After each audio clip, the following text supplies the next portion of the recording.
Okay, we're probably likely to start sometime in the next millennium, so you want to. Are you ready to go? Are you rolling? So it's fairly obvious. This is the accidental cameraman. I knew nothing about this. This chap just turned up today with a camera on the off chance that something interesting might happen. Well, we'll see about that. So obviously this is being recorded. It probably will end up in the public domain. So if you don't want to be recorded, or you're not supposed to be here, then just keep a low profile, don't say anything. You could leave quietly now if you like. I've already had one or two announcements of possible early departures from here because of illness and transport and things like that. So we haven't started yet, but you've recorded all of that, haven't you? So if I'd known about this, I'd have brought a basket of kittens with me. It was a dog. Yes, it's not quite the same as a basket of kittens. And then my YouTube viewings would have gone through the roof. All those years I had a cat, and instead of filming the cat, I filmed myself. What a mistake that was. Anyway, here we are. Congratulations for surviving the winter so far.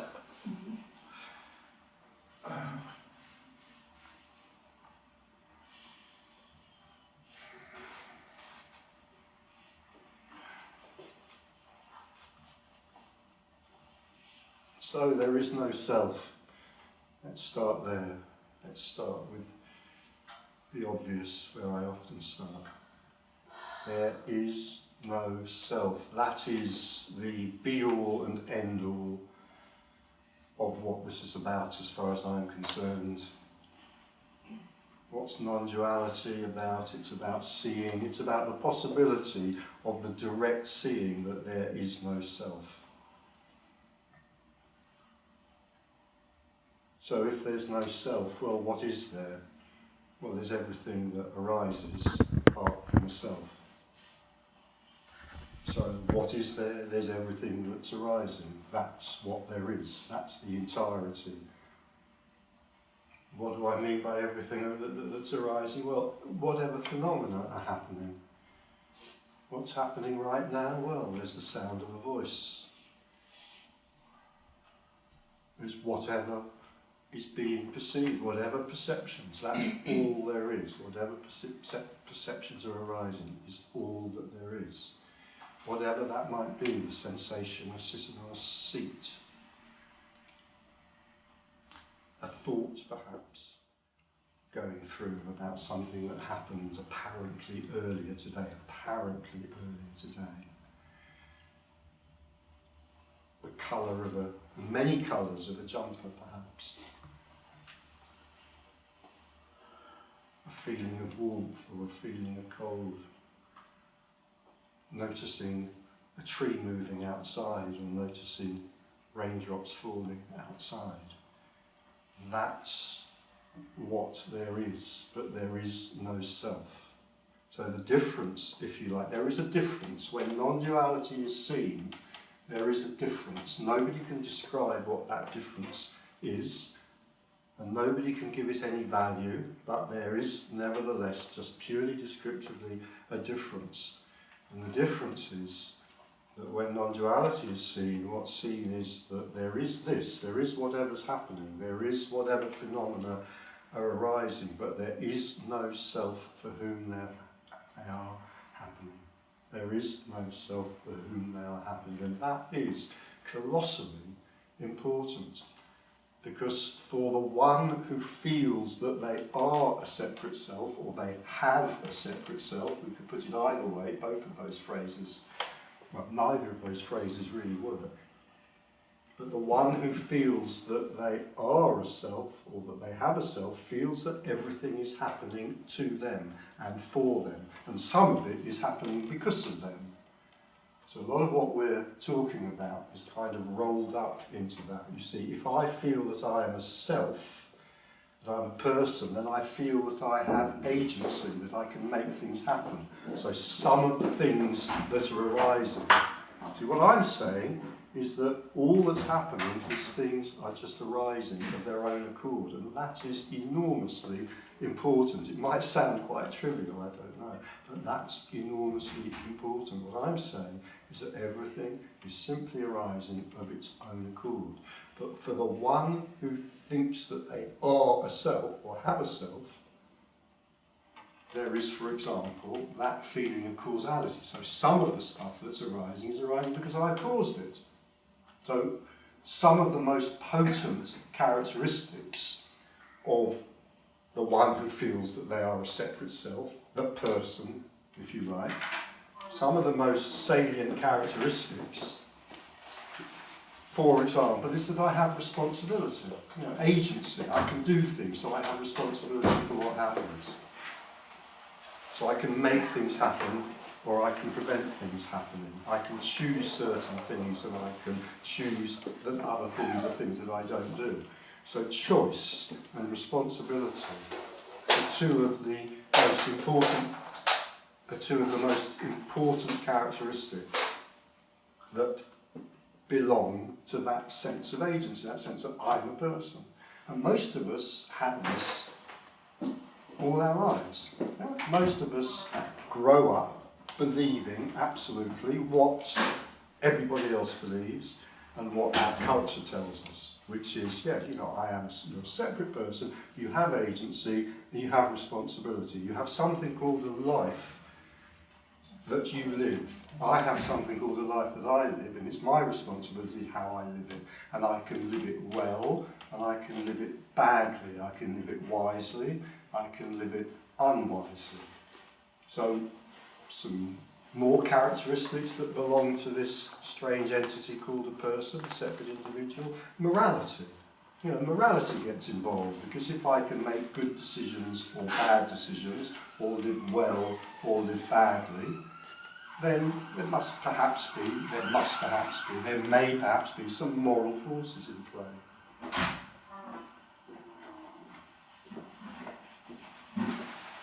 I'm not going to sit here and list all the characteristics that belong to this sense of being a separate individual, because it would go on immensely. But I'll just mention one or two others.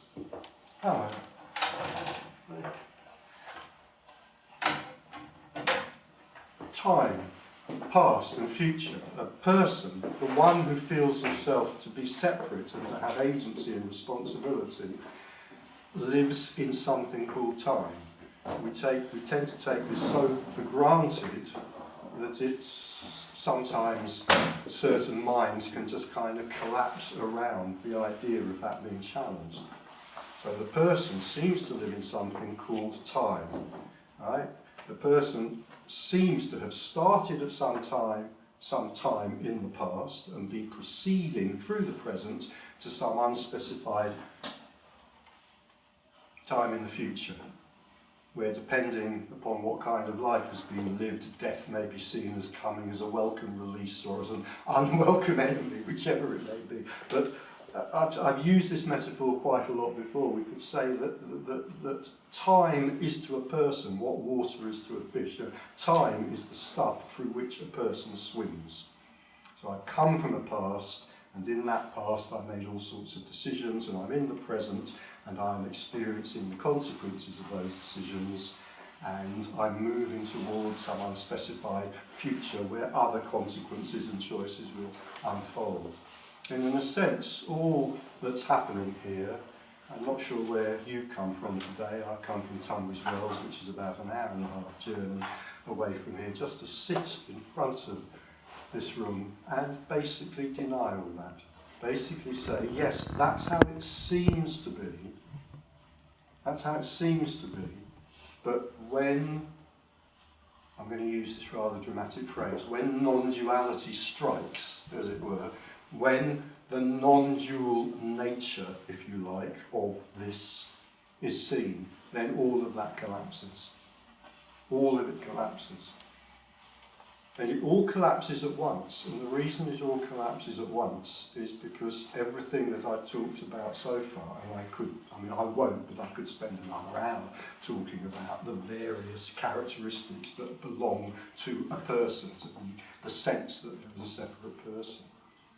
All of those characteristics, they just hang on that one central, I'm going to call it a feeling, or an apprehension, or a sensation. None of those words are right, but they're about as good as we can do.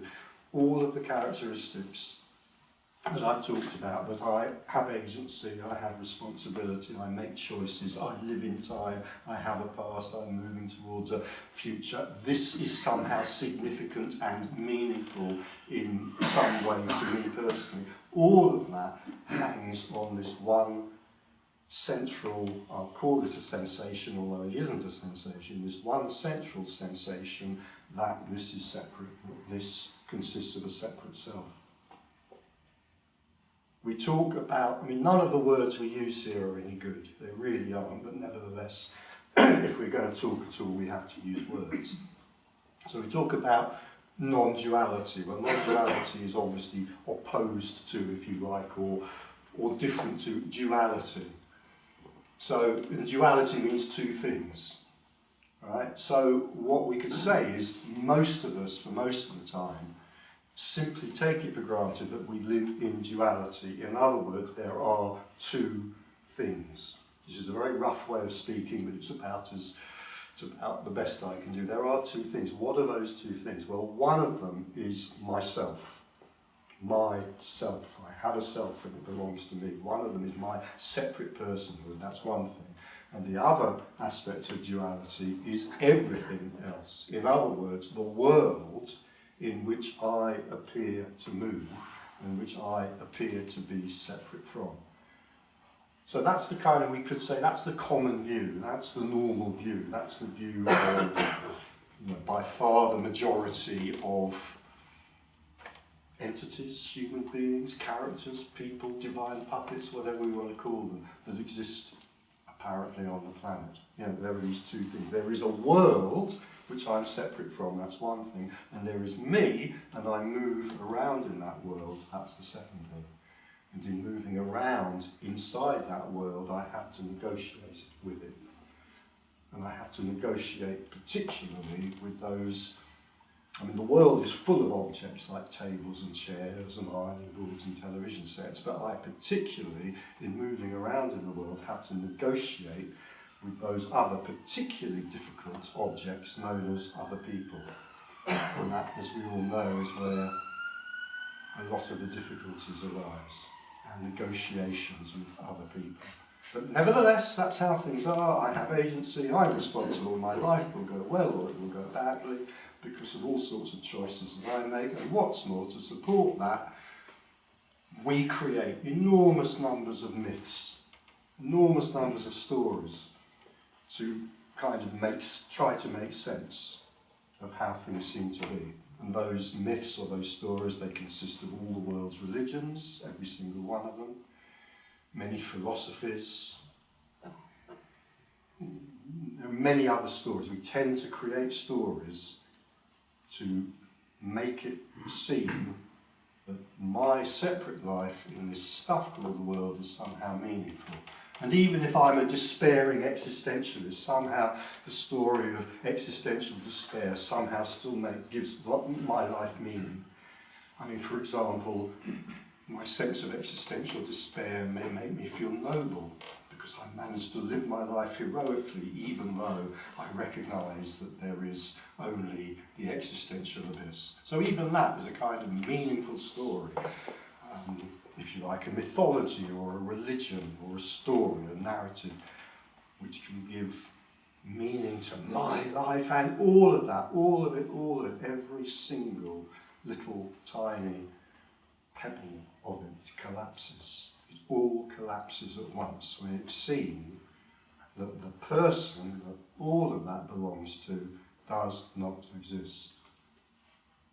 So no separate person, no past, no future, no meaning in that kind of myth-making sense. no responsibility, no choice. But what then, if all of that's taken away? Even a split second of seeing this is often reported as a tremendous shock, a tremendous astonishment. And this is why. This is why, because everything that I thought I was and knew and believed in, it can just be gone, literally in a half second, a split second of seeing. An initial seeing of this often comes like that in the kind of traditional literature. You know, if you go back to India and the tradition of Advaita and so on, it's often described, seeing this initially is often described as like a flash of lightning. A lightning flashes, one of the Upanishads says, the lightning flashes, the eye blinks. Then you have either seen or you have not seen. And it adds, gloriously I think, if you have not seen, too bad. That kind of sums up the kind of hopelessness of our case. We are in a hopeless case here. Not really because the case is hopeless, but because we don't exist. There is nothing we can do about our dilemma because we don't exist. It's the seeing that we don't exist that resolves the dilemma.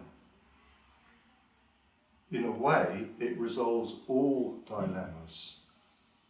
You know, if I am concerned, worried, tortured, tormented, or even excited about what I should do with my life, that's all resolved when it's seen that I don't have a life. There is no me that has a life. So everything tends to collapse when it's seen that there is no self. All of the stories, all of the beliefs, all of the meanings that I gave to like that, all tends to collapse.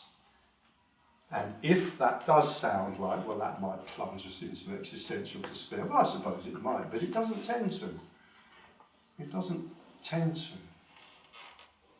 Because what it leaves instead is this absolutely staggering apprehension that all there is this, and this is arising of its own accord, and it is a complete mystery. And it's a complete mystery.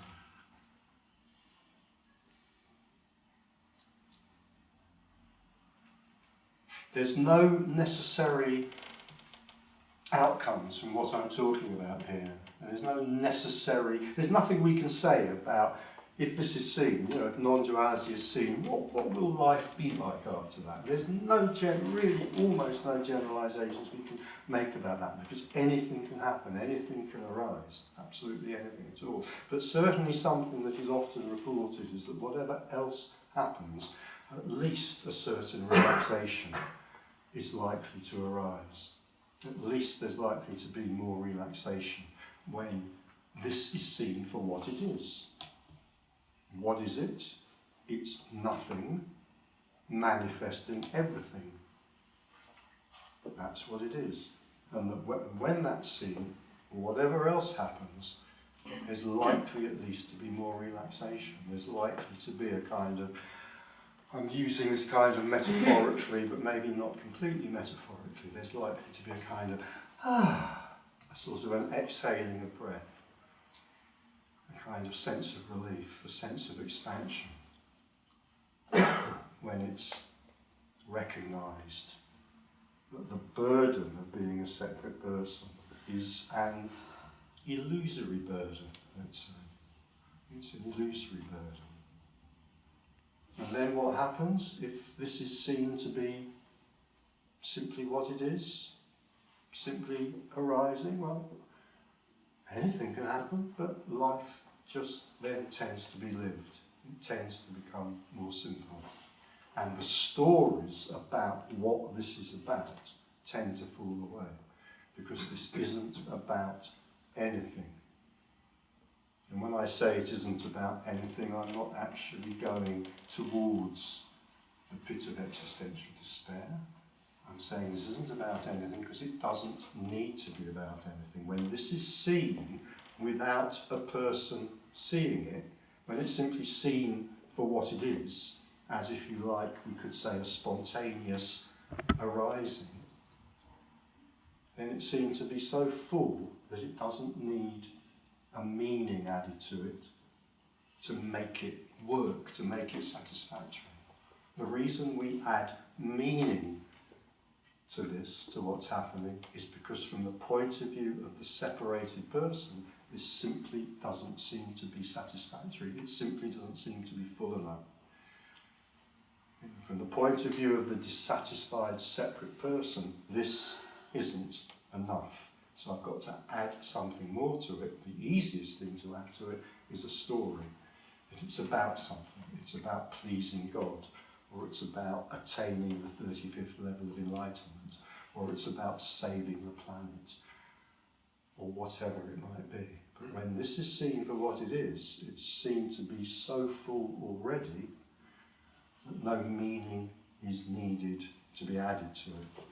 As dear old Nathan Gill said, what we want is this and a cherry on top. There is no cherry on top. What this is about is just this. It's not about using this as a springboard to attain the 17th level of enlightenment. It's just about seeing this for what it is. It's so ordinary, it's unbelievable. It's so ordinary, it's unbelievable.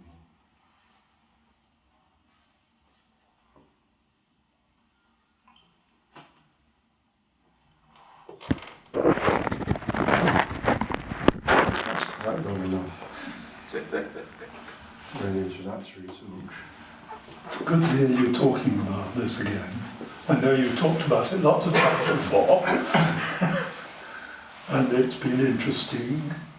But just before Christmas, I was reading a piece of Indian poetry. It was talking about uninterrupted consciousness.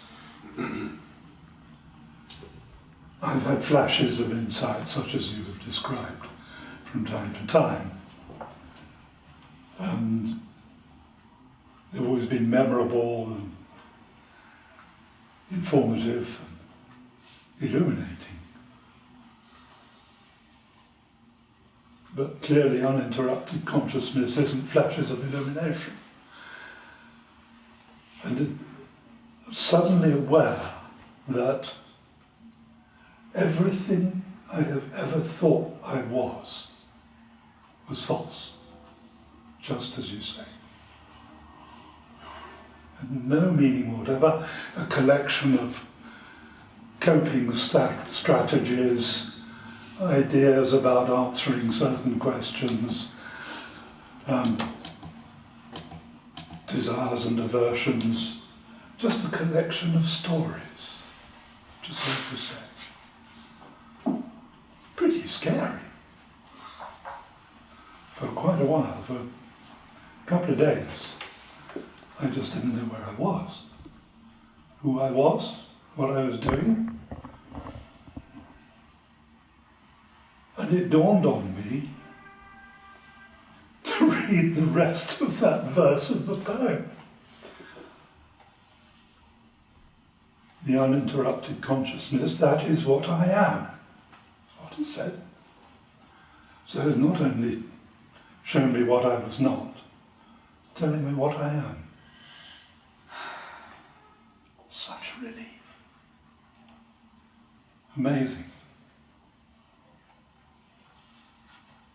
And with it comes not quite the precise sigh of relief that you referred to, but certainly a metaphorical one, a kind of freedom, such as the mind could not imagine, because it's a freedom from all the hang-ups in the mind.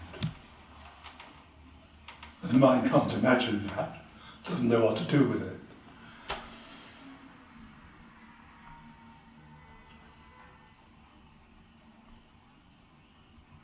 And as you say, it is this. And the cherry on top is here and now. You could say that, yeah. Yeah. Well, there is no need for a cherry on top. Well, there is no need, yes. You don't miss it anymore.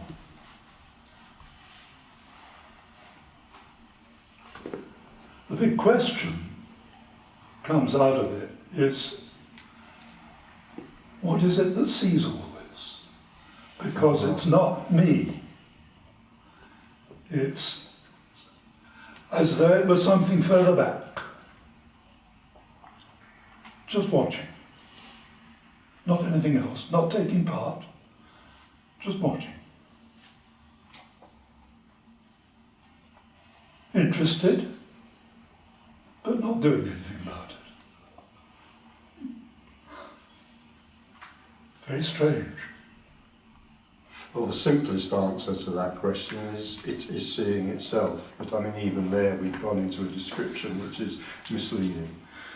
Yeah. There's this. It's kind of self-evident.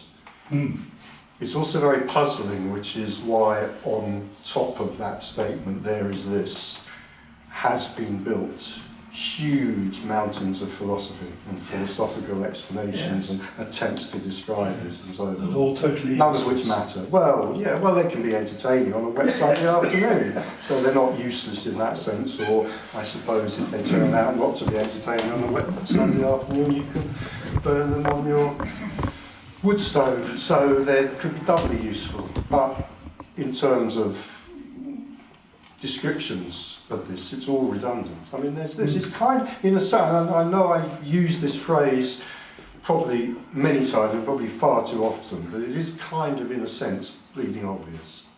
You know, it is just this. You know, it's just this. You know, and if some Sanskrit description or Western description seems particularly relevant, apposite, whatever, well, great, fine, it'll hit the spot maybe for one person and not another. But in a sense it's all redundant because it's obvious. When it's seen, it's obvious. Yeah. There is just this. Yeah. You know, whatever experience arises in it, and that experience, for example, might include the experience of, well, somehow what's seeing this is somehow some consciousness back from here or something. Well, that's just another experience. You know. In the most obvious way, this is going to end up at tautological. I'm sorry about this, I've just realised, but I've started the sentence, I can't stop myself. In the most obvious way, this is self-evident. When the self isn't there, this becomes self-evident. It's only a puzzle because the separated person seems to be experiencing it.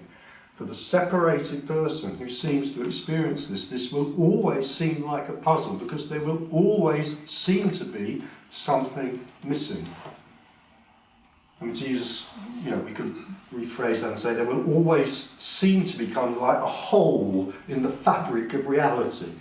The fact of separation makes this unsatisfactory, so it feels like there's somehow a hole in the fabric of reality. So I will seek for something to fill that hole up with, and all the meaningful endeavours that we embark upon, and quite a lot of the meaningless endeavours as well that we embark upon, are an attempt to fill that apparent hole.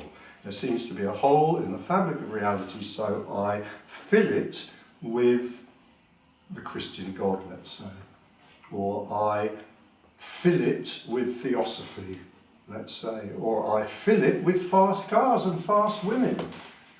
That is also possible. Or I fill it with psychotherapy, and I tell myself, whatever I fill it with, I tell myself, this is going to fill the hole, this is going to fill the void. The strange thing is that the presence of an illusory self, you've got reality, and then you could say, you know, added on to that, it's not really added on because it's part of it, but added on to that is kind of the idea of an illusory self. So you've got something extra, and yet it seems to create a void, it seems to create a hole. So a great deal of what we apparently do is about trying to fill that hole, trying to fill that void. All the philosophies that we invent, all the mythologies that we invent, and all the mythologies include all the religions, of course, that we invent. And then others, obviously it may be, oh well, I'll fill that hole with hedonism, I'll fill it with fast cars, or with psychotherapy, or self-exploration, or whatever. And it's all an attempt to fill this apparent hole that from the point of view of the separated person, this simply is not experienced as sufficient. It's not seen as enough.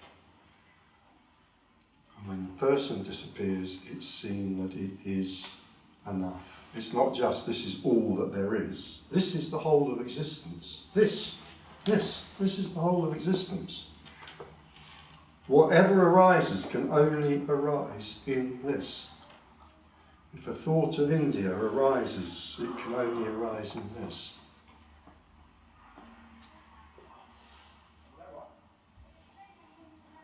As you've been speaking, I realise that this uninterrupted consciousness phrase, I thought, whatever is this? As you've been speaking, it's apparent that it is just this being this.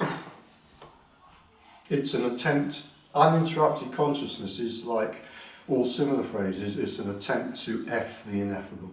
It's an attempt to put into words that which cannot be effed, cannot be put into words. And that's of course what we're doing here now. Every word that I'm speaking has the same nature of the phrase that you just used about consciousness. It's all an attempt to F the ineffable. Let's acknowledge Alan Watts for that. Just some words feed more than others. Yeah. Yeah. Some words definitely point away from this and some words point to it. Yeah. And some words will feel more appropriate for different people as well. Yeah.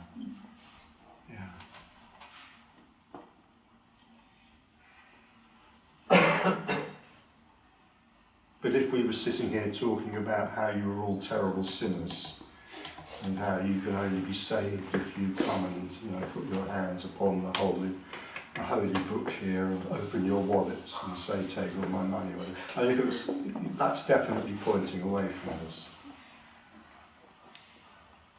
The more complicated, I haven't thought this through. I do sometimes, you may have noticed, I do sometimes open my mouth and embark on a sentence and get too far into it to stop without actually having thought it through. So I don't know if this is going to work. I was thinking, the more complicated the story is that we are being told about reality, the less it relates to this. The more complicated it is. Because this is so gloriously simple. Because it's so gloriously simple.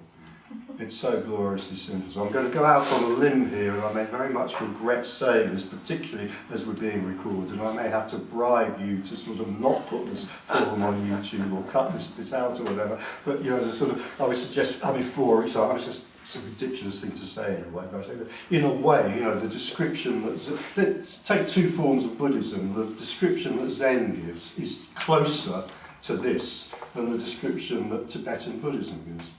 Simply because the second has more kind of curlicues and decorations and whistles and bells and mythological beings and so forth. Not that it matters, it doesn't matter at all. It absolutely doesn't matter at all, because in a way it's all a glorious entertainment. And in that sense you might very well reverse it and say, well, Tibetan Buddhism is a lot more entertaining than Zen.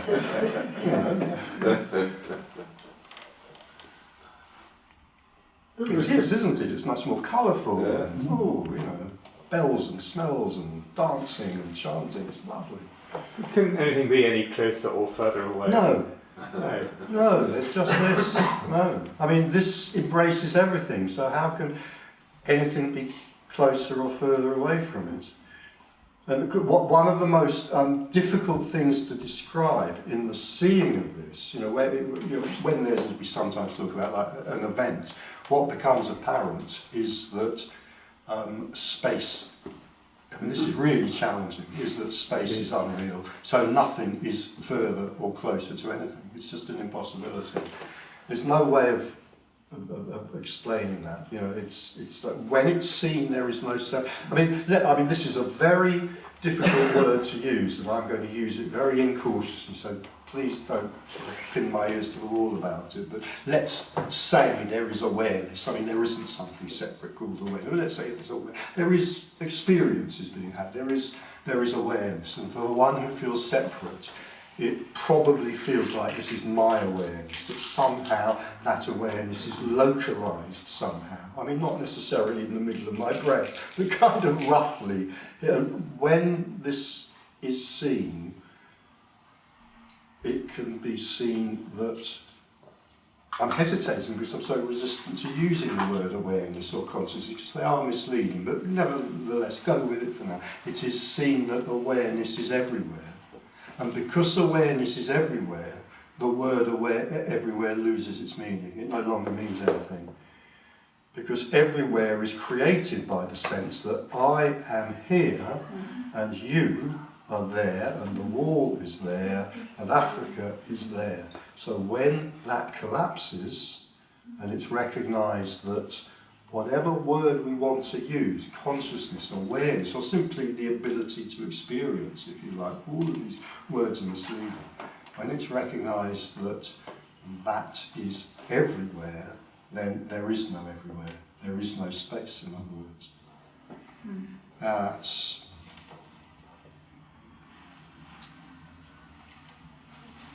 That really is a doomed attempt to describe the indescribable there. It really is. But when you read accounts or hear accounts of people saying, that time does not actually exist and space does not actually exist, this is not being fanciful. It's not a metaphor. It's not an attempt to describe some kind of higher truth somewhere or other. It's a literal description. It's a literal description.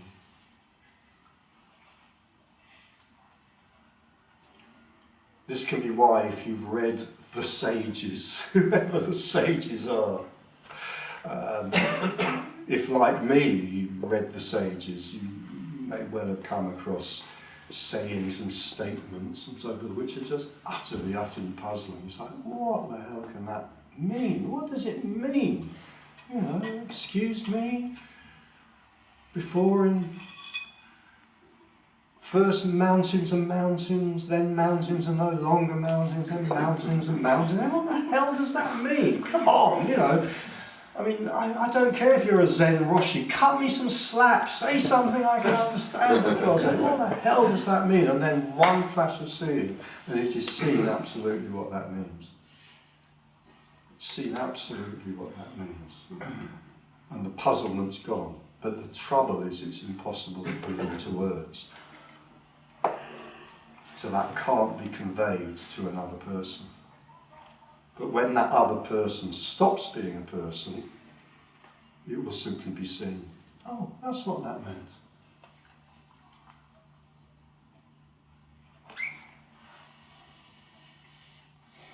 One split second of seeing can wipe away years of mental puzzlement over this stuff. If you've got the sort of personality that has been intellectually or mentally fascinated by this stuff, one split second of seeing can wipe away years of puzzlement.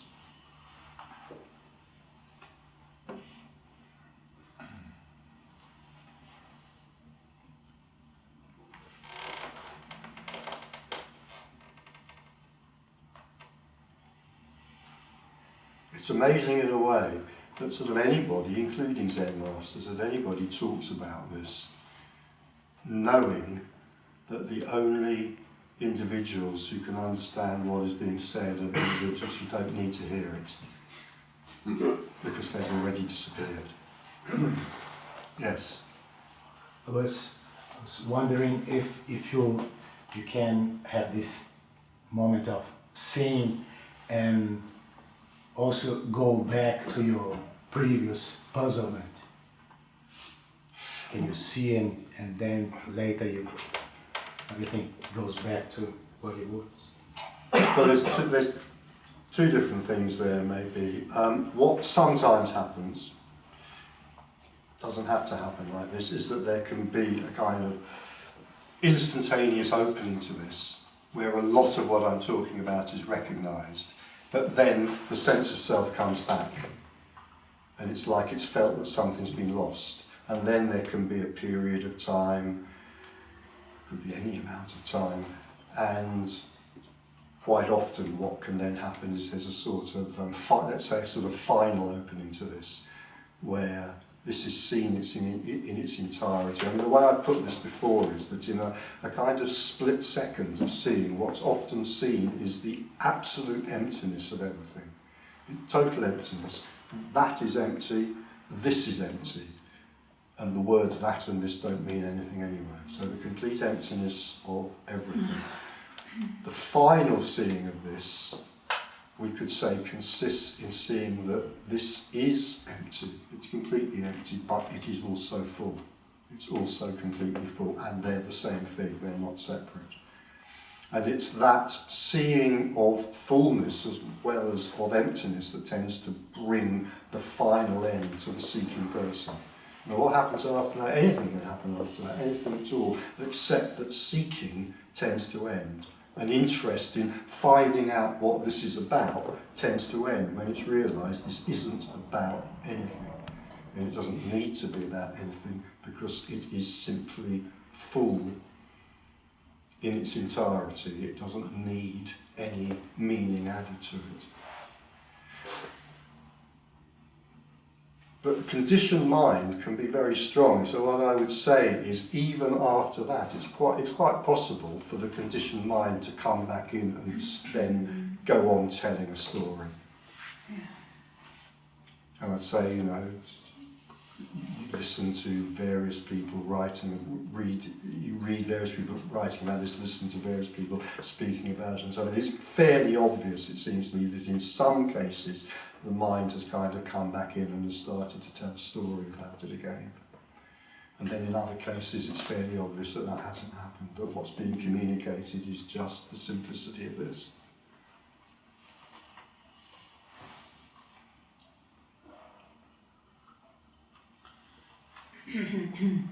Richard, I was thinking that I watched once you were talking about Marguerite Porret. That's Oh right, yeah. And I read something about her, from her book, and at one point or somewhere she says that, but if you are disposed to this, but if you dispose, so she speaks about disposition, sort of, or openness or sensitivity, and it's sort of as if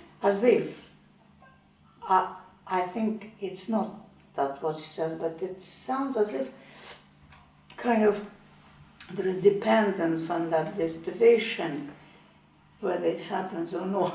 Yeah.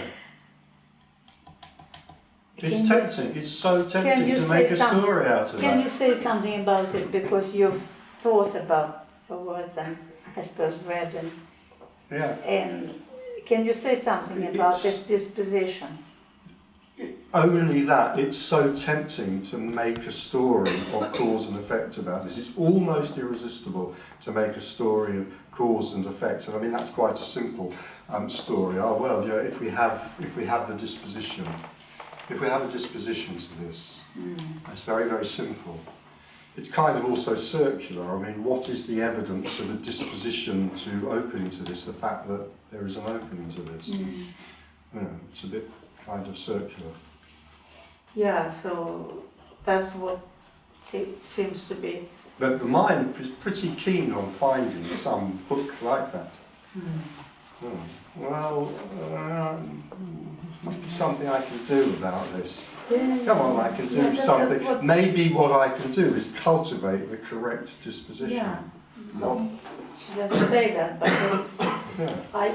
I sort of is talking that it's there. Yeah. Maybe it's translation, I don't know. Well, That long translation. maybe it is, maybe it isn't. Yeah. We But don't know. Of There's course. plenty of people out there who are quite happy to tell you what to do about this. No, I just, it seems like it's sort of not what she is about, actually. Not really, no. I mean, she does say some pretty spot-on, marvellous things and quite hard-hitting things as well. You know, like there. I mean, I've been talking about this. We're trying to F the ineffable using Alan Watts' rather kind and humorous phrase. What she said was, "There, I can tell you nothing of this except that it is a lie," which is quite a lot stronger. It's pretty quite a lot more stronger.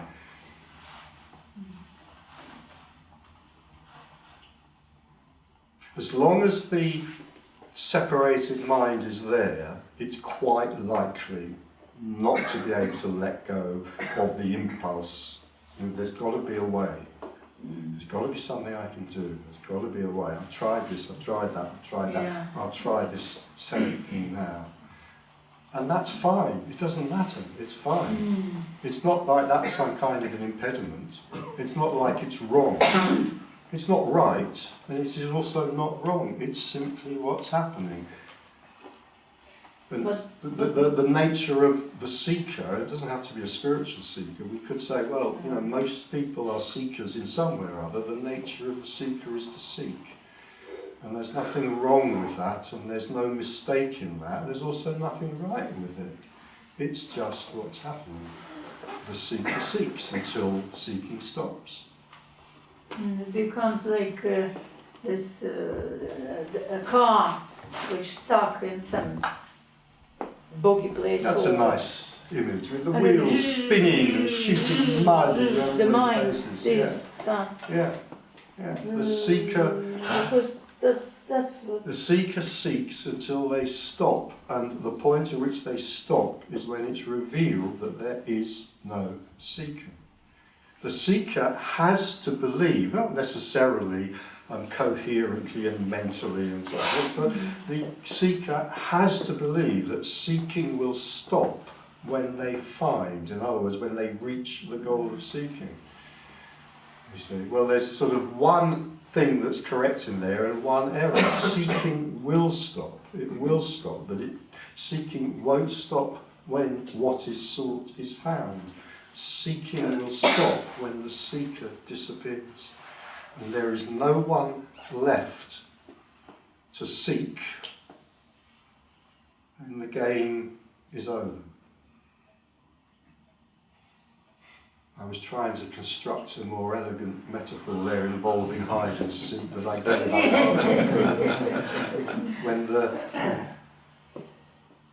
It is a game of hide and seek, isn't it? We think that a great mystery has been hidden, whatever it might be, the mystery of happiness, the mystery of finding God, whatever it might be, the mystery of enlightenment. We think that a great secret has been hidden, and the search will end when I find that secret.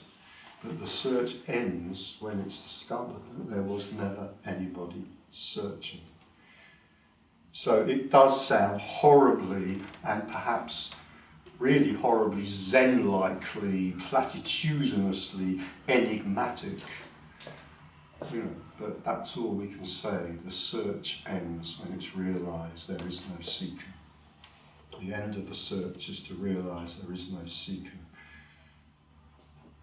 I mean, Eliot said something about, the search ends when we return to the place where we have started from and we recognise it for the first time, that in our beginning, in my beginning is my end, and da-da-da-da-da-da. Which is actually pretty good. I mean, let's face it, for a banker, old T.S. Eliot knew a thing or two about this. Admittedly, he was a bit more than just a banker as well. But the search ends when it's realised that there was never a seeker, not when the goal is found. There is no goal. Every goal is a false goal. Every goal is an invention of the mind. But the search ends when it's revealed that there is no seeker.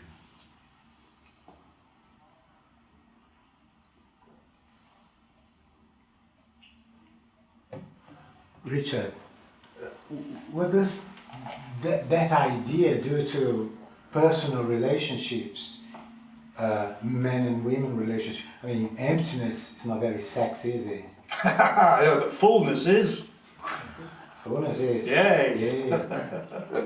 Don't worry about the sexiness of this. It'll take care of itself. How is that non-duality dating system going? How is the non-duality? Once you said in a video, someone should start a non-duality service. Dating service. Dating service. How is it going? How's it going? Yes? Well, unfortunately, I seem to have given that idea away for free, having no technological skills whatsoever. As must be obvious from the fact that your camera is a lot more fancy than mine is. No, I should have pursued it. But I mean, yeah, to take what I think is the essence of what you're saying, on the kind of, let's call it, and I hope you know what I mean by this, on the kind of ordinary, everyday level, yes, seeing this can be highly disruptive. It can be, or it may not be disruptive at all. But even a split-second glimpse of this can be very disruptive for personal relationships in all sorts of ways. I mean, I've talked about this before, so I won't bang on about it, but very, very quickly. If, for example, if you have a partner, your dearly beloved partner, and you are both very sincere spiritual seekers, and you follow a guru, and you've perhaps done that for many years, if one of you suddenly is a split seeing of that, and all of that, well, quite frankly, seems like nonsense, as it may do, quite frankly, it's a complete loss of interest in it, then of course that could cause tremendous upset in the relationship, and it could make the relationship break down if that was the element that was holding the relationship together. So yes, if you want, I'm going to make this statement. I hope it's obvious that when I finish making it, I'm going to negate it completely. But yeah, absolutely, if you kind of value the life that you've got at the moment and you don't want it to be disturbed, then you should run away from this as fast as you possibly can. Of course you should. Don't come anywhere near this. Now, the negation of that is, clearly for me to say that, is absurd, because I'm implying that there's some kind of will there which could choose to do that. I mean, actually, an interest in this will arise or it won't. In most people, up to now, it doesn't seem to arise. In a few people, it does arise.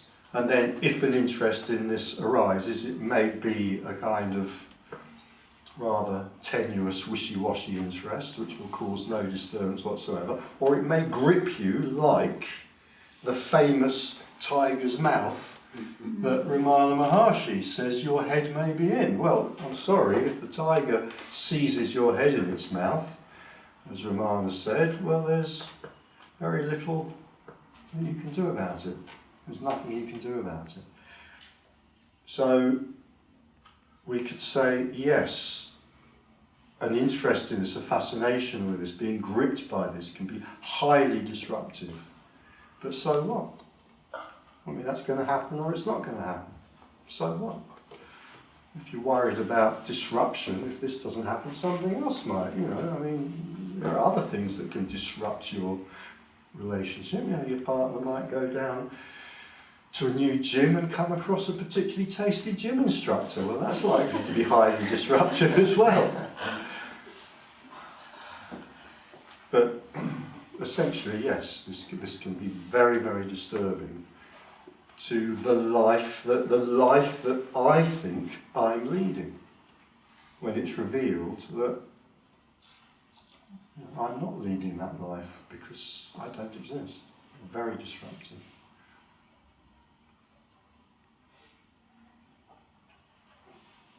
My beloved may be tugging on my sleeve and pointing at her watch and saying, come on, it's time to do japa. Every Thursday evening at this time, we go into our little sanctuary, which we set up to our guru, and we do japa for 2 hours. Come on. And I've just completely lost interest. It's just become kind of nonsense to me. So yeah, it can be very disruptive. What's japa? Chanting, saying mantras out loud. Oh.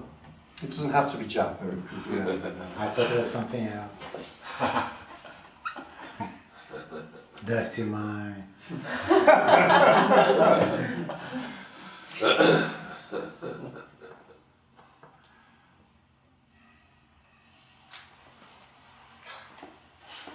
But it doesn't have to be disruptive No, of for course the not. relationship. Yeah, of course not.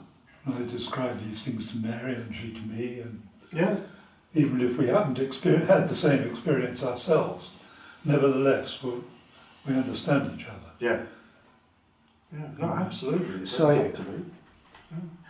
You need to be lucky to find someone who's into this as well. Yes, of course, Luck. if you want to make it luck. Very lucky. Yeah. We can't talk about this without somehow, I mean, language and the mind works in this way, we can't talk about this without in some way implying a story. You know, like when you have to be lucky to find someone who's into this. Ah, so the universe is constructed around luck, you know. Or perhaps by chance we will find it. Ah, so the universe is constructed around chance. Or perhaps if you have a positive attitude and visualise so the universe is constructed around positive visualisation. You know, it's really difficult to talk about this stuff in any way at all without bringing in some kind of story. And meantime, this just goes on being this. You know, it's so incredibly simple. How many books have been written about this? Well, I myself am guilty of writing 4 books about this. There's one person has written 4 books about it. It's ridiculous. How many thousands of books have been written about this, apparently over thousands of years? And yet it's so simple. It's so simple. Why write 4 books? No reason at all. It's just ridiculous, isn't it? No reason at all.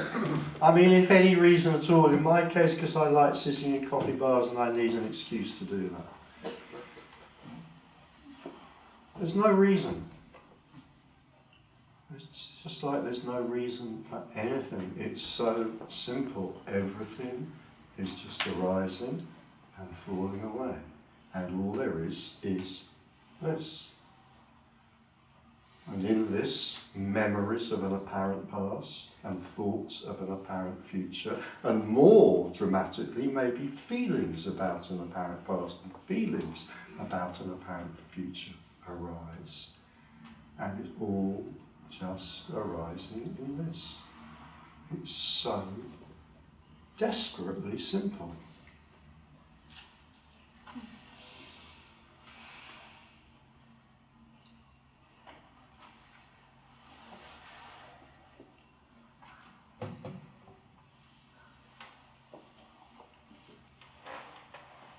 So,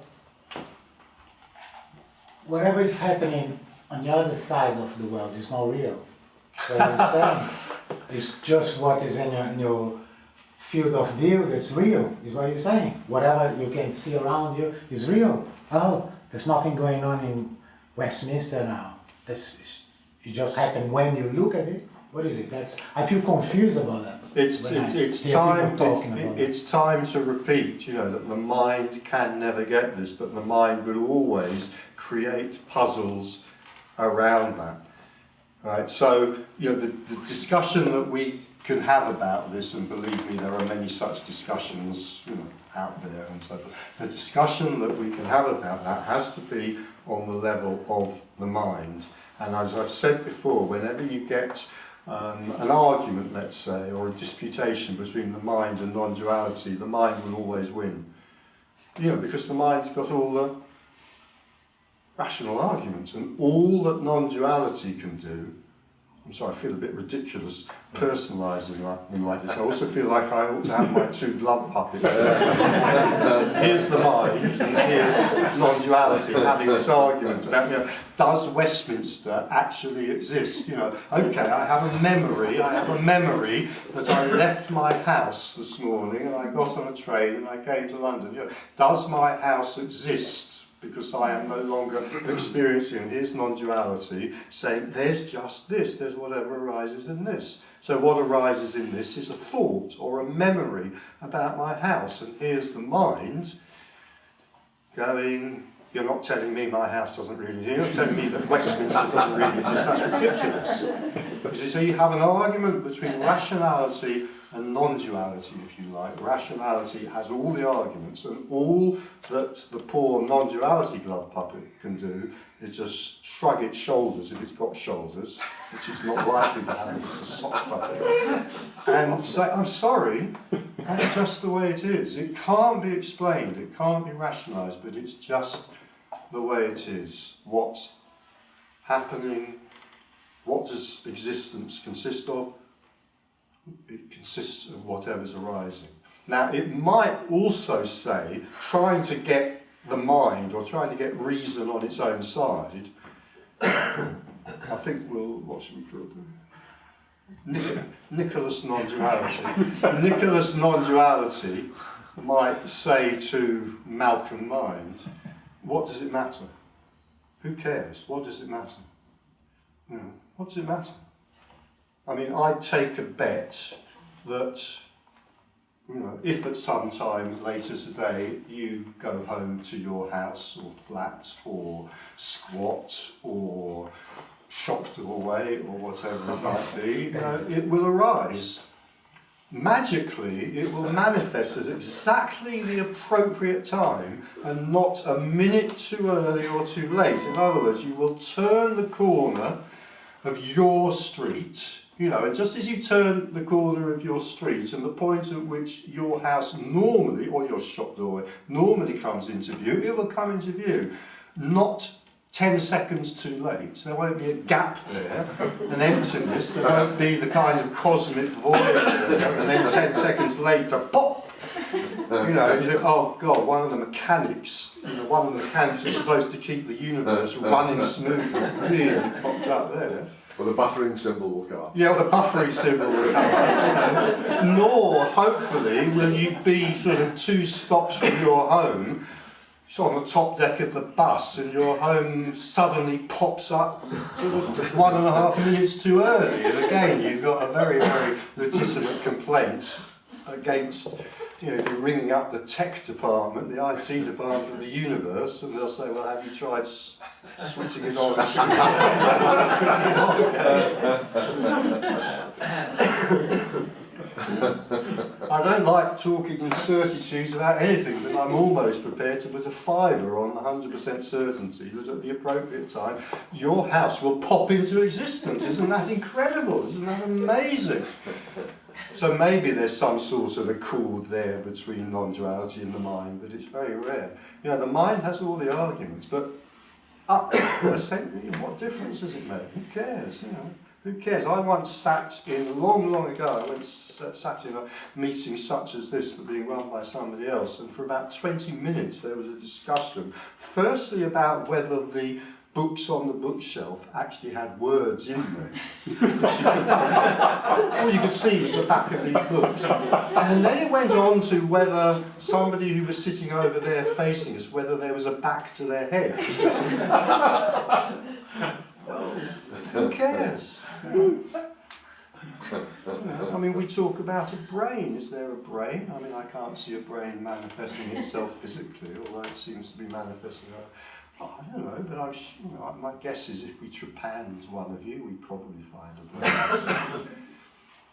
But I mean, these are the kind of questions the mind. Some characters, we could say, the minds of certain characters just love to play with. They're kind of. Partly it may be in an attempt to shoot this down, or partly it may be in an attempt to genuinely understand this. You cannot understand this. You cannot understand this. You cannot understand this. The mind shoots it down with words, doesn't it? Yeah, because it's all the mind has. Yeah. And it's quite natural, there's nothing wrong. I mean, I'm not making the mind wrong, there's nothing wrong with that. It's quite natural for the mind to attempt to understand this. If it becomes interested in it, it will attempt to understand this. And for most minds, or a lot of minds, what will happen is that attempt will go on until the headache gets so strong that the mind gives up. The headache of banging my head against the wall of non-duality becomes so painful that the mind can then give up, and then there can be more relaxation. And I'm not saying that's better, and I'm not saying it's worse, but I am saying it tends to be more relaxing. So often what happens with this is that when perhaps we come across non-duality to start with, if there's an interest, there's lots and lots and lots of questions, and over time those questions do have a tendency to die, but it's not because they're answered. It's because eventually we begin to get that they're unanswerable. They're unanswerable. I mean, I've already said this is all there is. I mean, another way of putting it, we could say, is this is what's known. You know, what's arising is what's known. Everything else is unknown. And the everything else that's unknown, quite a lot of it's unknowable as well. Will your house be there at 7:30 tonight when your taxi drops you off there? Well, that's unknown, but it's not unknowable. It's unknown. 7:30 tonight it will become known, but it's not unknowable. But most of the things that the mind puzzles over are unknowable. And one of the reasons why there can be an increase in relaxation when this is seen is because the mind gets that. The mind stops worrying at things which it recognises are unknowable. As I've quoted many, many times before, relaxation is the key to Buddhahood. To what? Relaxation is the key to Buddhahood. Buddha Buddhahood. was that? Buddha. Buddhahood. It's interesting, really, that the argument takes place between rationality and non-duality, because if you were sitting there, someone says that the moon is really made of green cheese, you wouldn't bother to argue. It wouldn't make any difference. So, fascinating, in a way. The mind gets up to that. Yeah.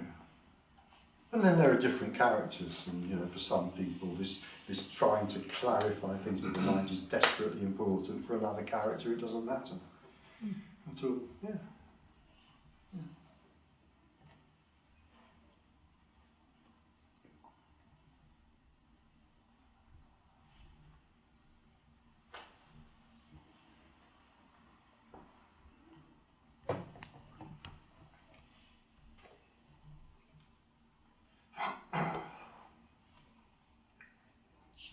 The brain must come into it a lot because you've got memories coming up, you've Yeah. got tendencies.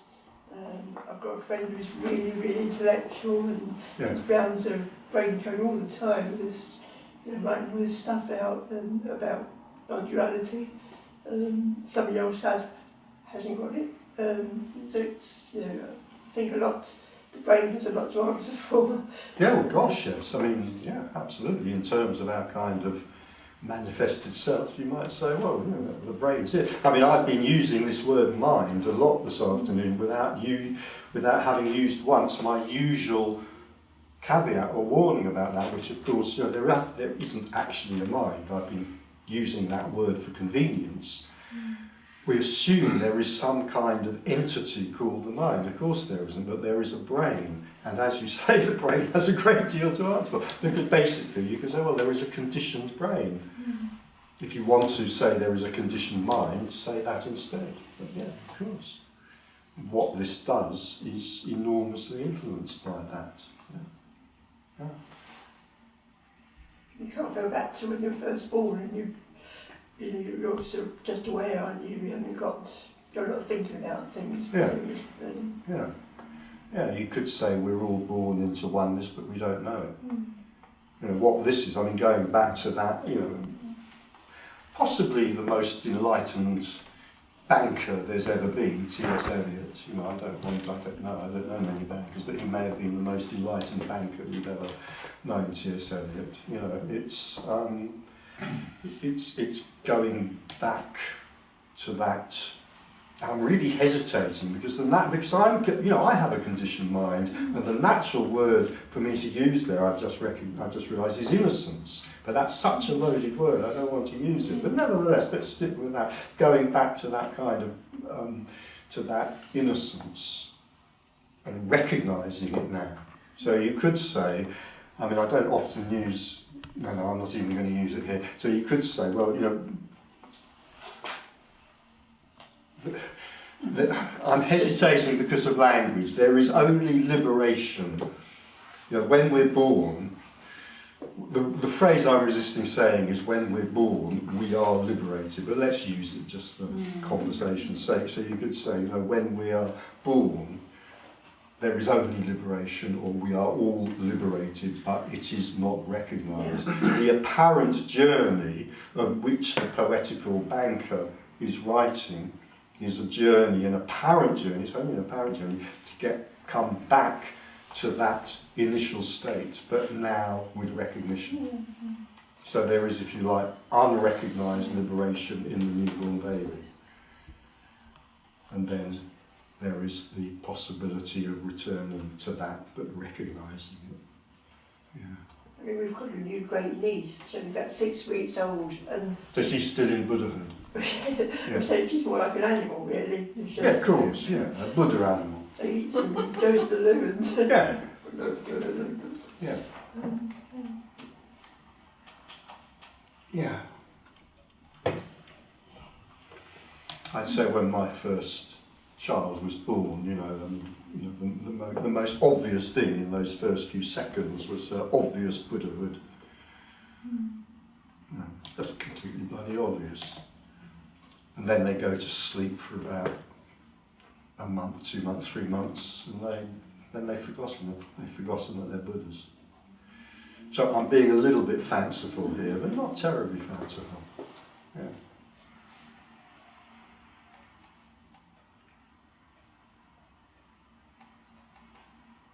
So the mind tends to turn seeking into, I need to find something that I haven't got.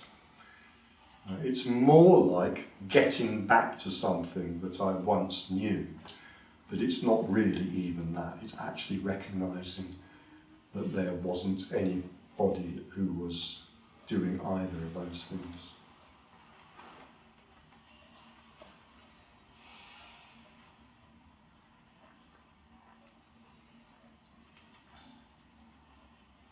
You could just sum this up by saying, well, there's nothing to seek, but, don't say that to the mind. See what the mind will do with that one.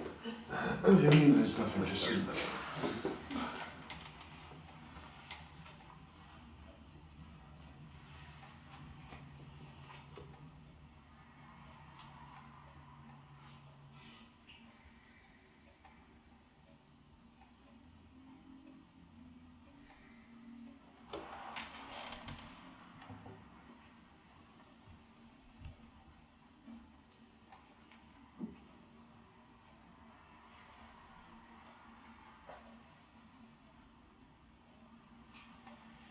Going back to this relaxation thing, right at this moment I'd say I'm relatively relaxed, but as a general rule I'm not a particularly relaxed person, and there seems, you said just now, one of the most important things is to be relaxed. I didn't say it was important. Okay. Nothing is any more or any less important than anything else. I just said it's the nearest thing to Buddhahood. Okay. So that gives me the idea. The key to Buddhahood. It's quite That's important. not important. Sorry, I shouldn't say No, that. it's not. It sounds important, It does, doesn't it? yeah. Because the mind, in fact, Buddhahood, that's a bit big and fancy. That must be important. That's again, it's just the mind. Anyway, go on. Interrupt. Well, there seems to be an issue around relaxation anyway, and I don't feel a particularly relaxed person generally. Yeah. And I think, just analysing it, I've traced that back to sort of feeling threatened on a maybe physical level, and then a mental level related to that. And I've also noticed there are one or two people speaking about non-duality out there who seem to still have some kind of fear of death on some level. There's one lady who's talked about taking a dog for a walk and she feels threatened by coming across strange men, so she happens to live in France and uses some kind of pepper spray just in case she's attacked by a man or something, I suppose. But she seems to be talking about what you're talking about. And then somebody else is really terminally ill and she's having lots of chemotherapy to make herself better. Oh, but that could just be to make, she doesn't have the pain, or is it a fear of death? And I'm just wondering what the relationship between this deep fear in our body that will still be there if awakening or liberation has happened, presumably. Well, there's no... From one level, you'd probably say there's no fear of death once liberation's happened. But on another level, is the body afraid of death? Or what's the relationship? There's no rules about this whatsoever. I've told this anecdote before. I once had a major film star come down and sit his arse in my settee in my sitting room to talk about this. And he was very keen on J.J. Krishnamurti, who he obviously saw as a very saintly figure. And he said, but of course, he said, the difference between you and me, Richard, he said, if we were in an aeroplane and it was plummeting towards the earth on fire, I'd be screaming, but you'd just be sitting there calmly, wouldn't you? I thought, well, I'm not sure I want to put it to the test anyway, but that's a bit of a stretch, I'd say this is... one thing I'd say is that the psychophysical organism has a natural evolutionary desire or need or tendency to protect itself. Yeah. So you step off the curb, screecher brakes, lorry horn blares, and you jump back onto the curb, and your body's going ba ba ba ba ba ba ba ba ba ba. And that fear response, it's a natural evolutionary response, and it's actually just saved your life because it made your body react faster than your mind could have processed consciously what was going on.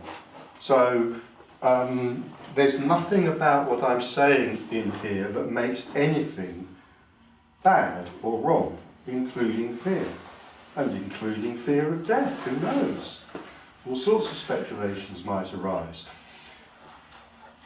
There's a kind of bigger thing here because there's lots of people talking and writing about this and even making YouTube videos and so forth, and it's quite obvious that there's a sort of a kind of a spread, if you like, of what's being said. And I think one of our most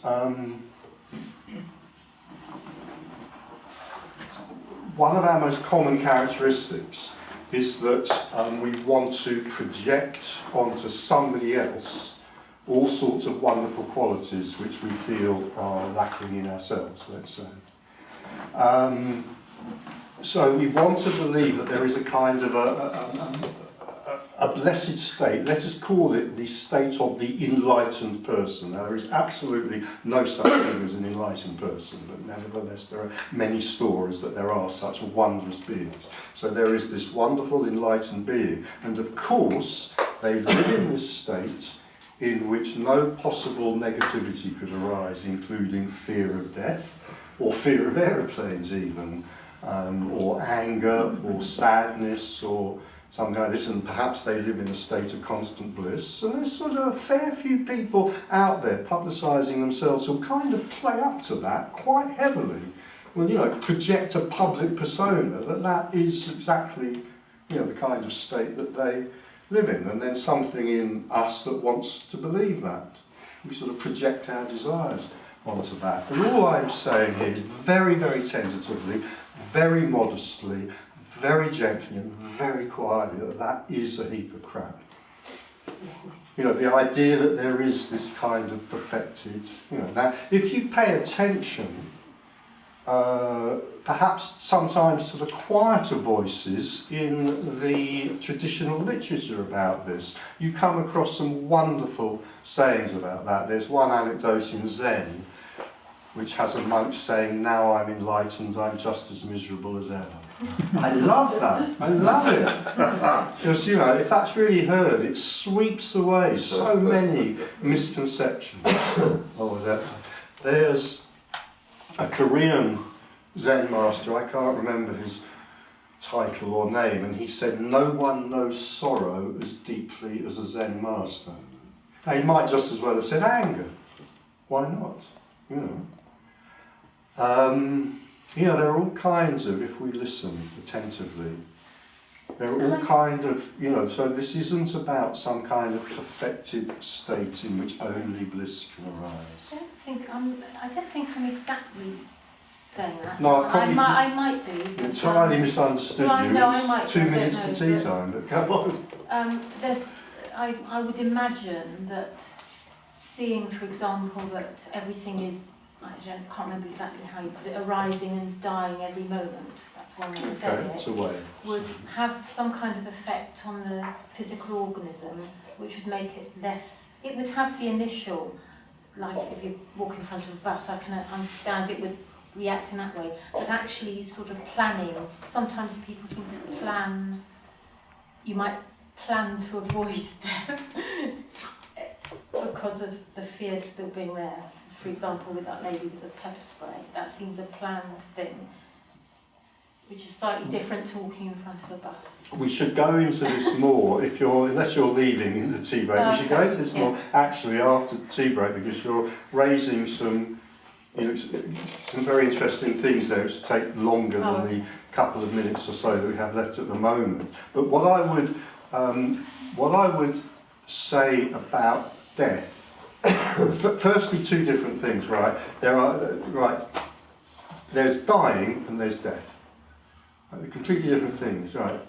Death is not an event that happens to a person. Dying is, right? So there may be, for example, there may be a concern about dying, about the way that takes place and so forth, which is entirely natural or whatever.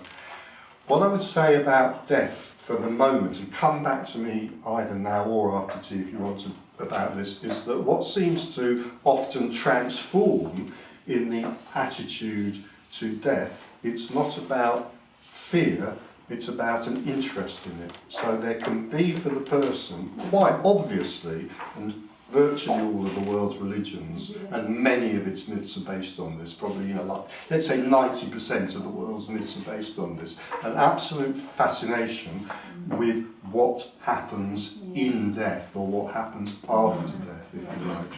Oh God, that is so fascinating. And, and we will, it's quite obvious, we will kill each other in our millions because we have just a very slightly different interpretation.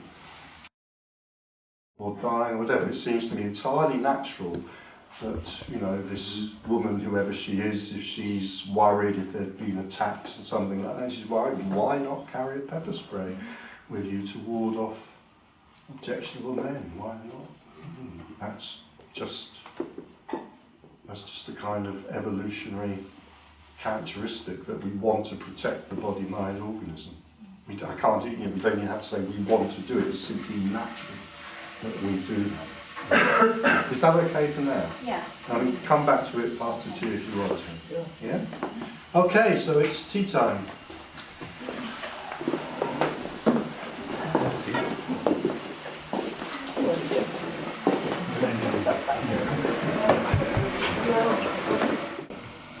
I think that's all. Okay, yeah, so we're open for business again. I don't know if you want to pick up anything from before tea or not. Okay. No, thank you. Yeah, okay. Thank you. I think it's a very important thing. Something that's old as me. Do you need this? It's just a small thing, I think. And it was to put my and I've got all my things written down on page 4 and so on. So it was great. Yeah. It was absolutely great. Yeah. My son came with me and he couldn't believe that, I was very happy to do it. So we got the job done. Yeah. It's sweet, It's going to do what he does. And That's amazing. Yeah. Yeah, so get your money in dads and girls. Mary, what are you talking about? Yeah. Preparing. Preparing to die, yes. Preparing I've for got death. somewhere where you Preparing to... For death. Oh, sorry, you didn't. No. Yes. Have calls or something. I went to a funeral recently of an old friend, and it was such a shame. He would have enjoyed it so much. Been there, so maybe have a living funeral. I don't know. So I'll let you know, or somebody will let you know. Yeah. But that was really surprising. Yeah. That it can be so open and free, and I don't have to kind of think about it at all. Yeah. But it's only a small thing. Yeah.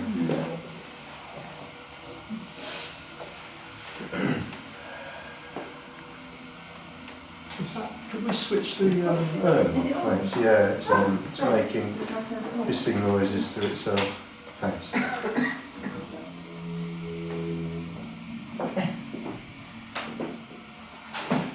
Could you tell about your first experience? Did I tell about it? No, could you tell? Could I tell? Yeah. It's in one of the books.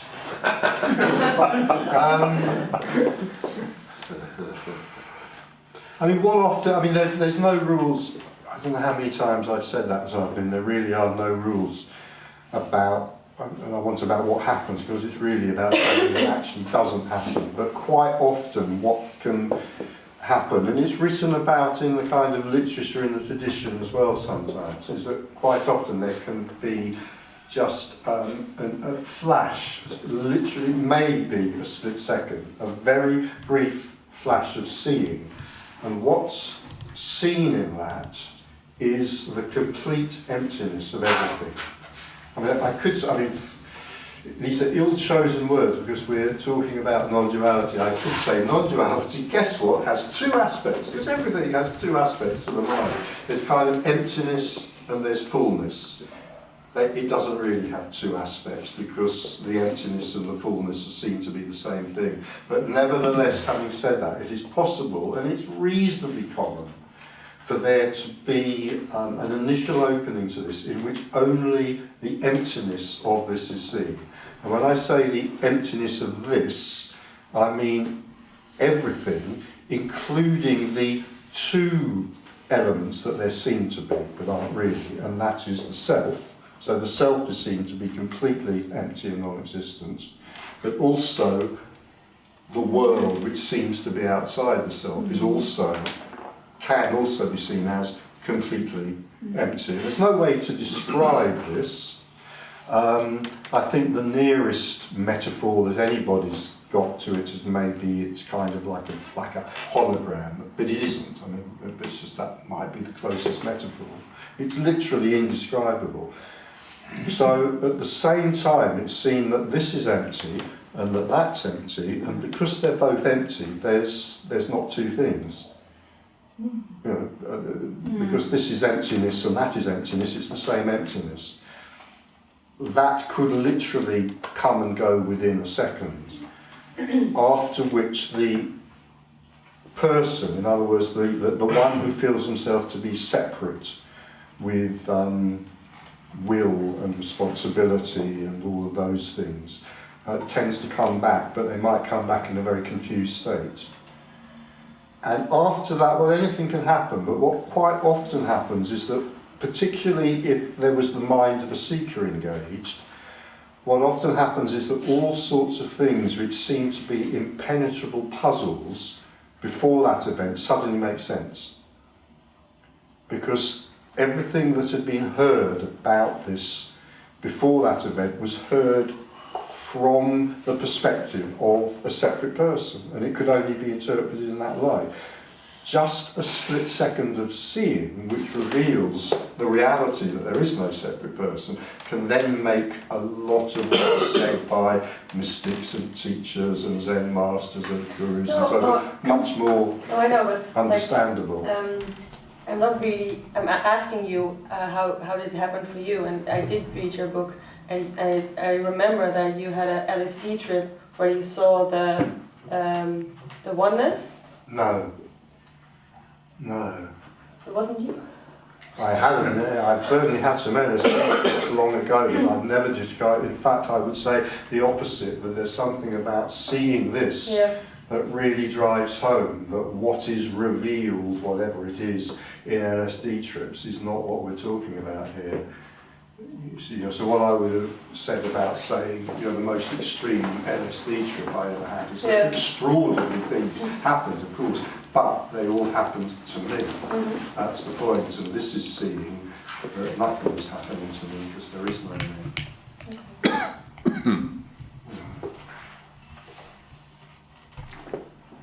So somebody else may be writing about an LSD trip.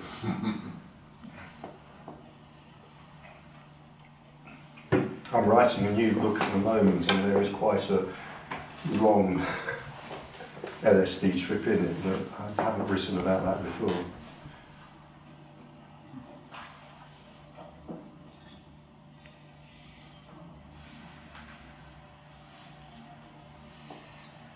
People sometimes report, I might report that myself, but people quite often report what we might call mystical experiences on drugs. And for me, well, part of the clue is in the word experience. If it's an experience, it's something that's happening for somebody, so it's not to do with what we're talking about.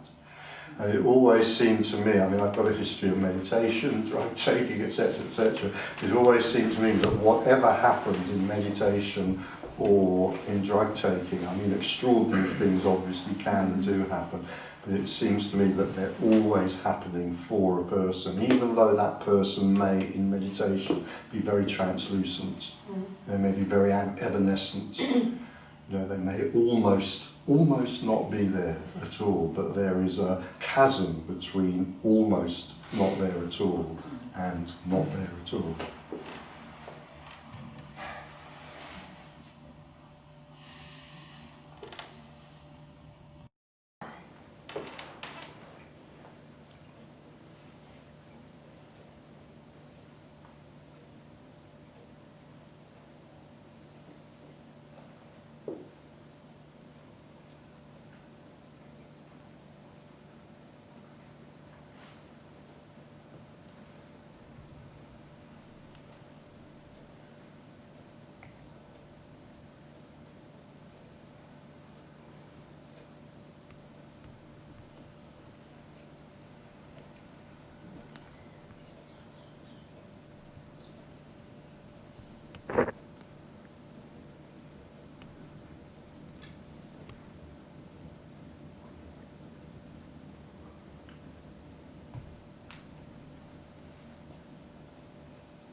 Could you say a little more, please, about what I understand you to say is that everything carries on as before, but not as before?